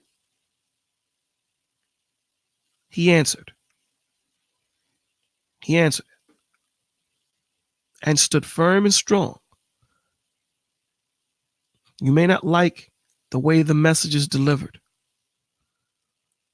but you cannot deny the message. And that's what we need to stand on. Helping each other, loving each other. And this transcends black and white, man. It's about loving each other, loving everybody. Thank you. Go out there and cop that Saint Concrete Rose, Apple Music, Google Play Music, Spotify. Tommy's movie, A Fatherless America. You can get it on his website, A Fatherless America, or tjskoc.com or amazon.com. Myself, you can reach me at bolotv16@gmail.com. If you have any topics that you would like me to talk about, any conspiracies that you would like me to go into, email me there, bolotv16@gmail.com, please. Again, I will always put the link in the chat room. If you want to talk, if you're having issues, please don't hesitate. That's what this channel was created for. It was created for you guys. I'd like to thank you for coming to Bolo TV, sitting down on my couch, and listen to me interview Mr. Tommy Sotomayor. Again, thank you. God bless you, and good night.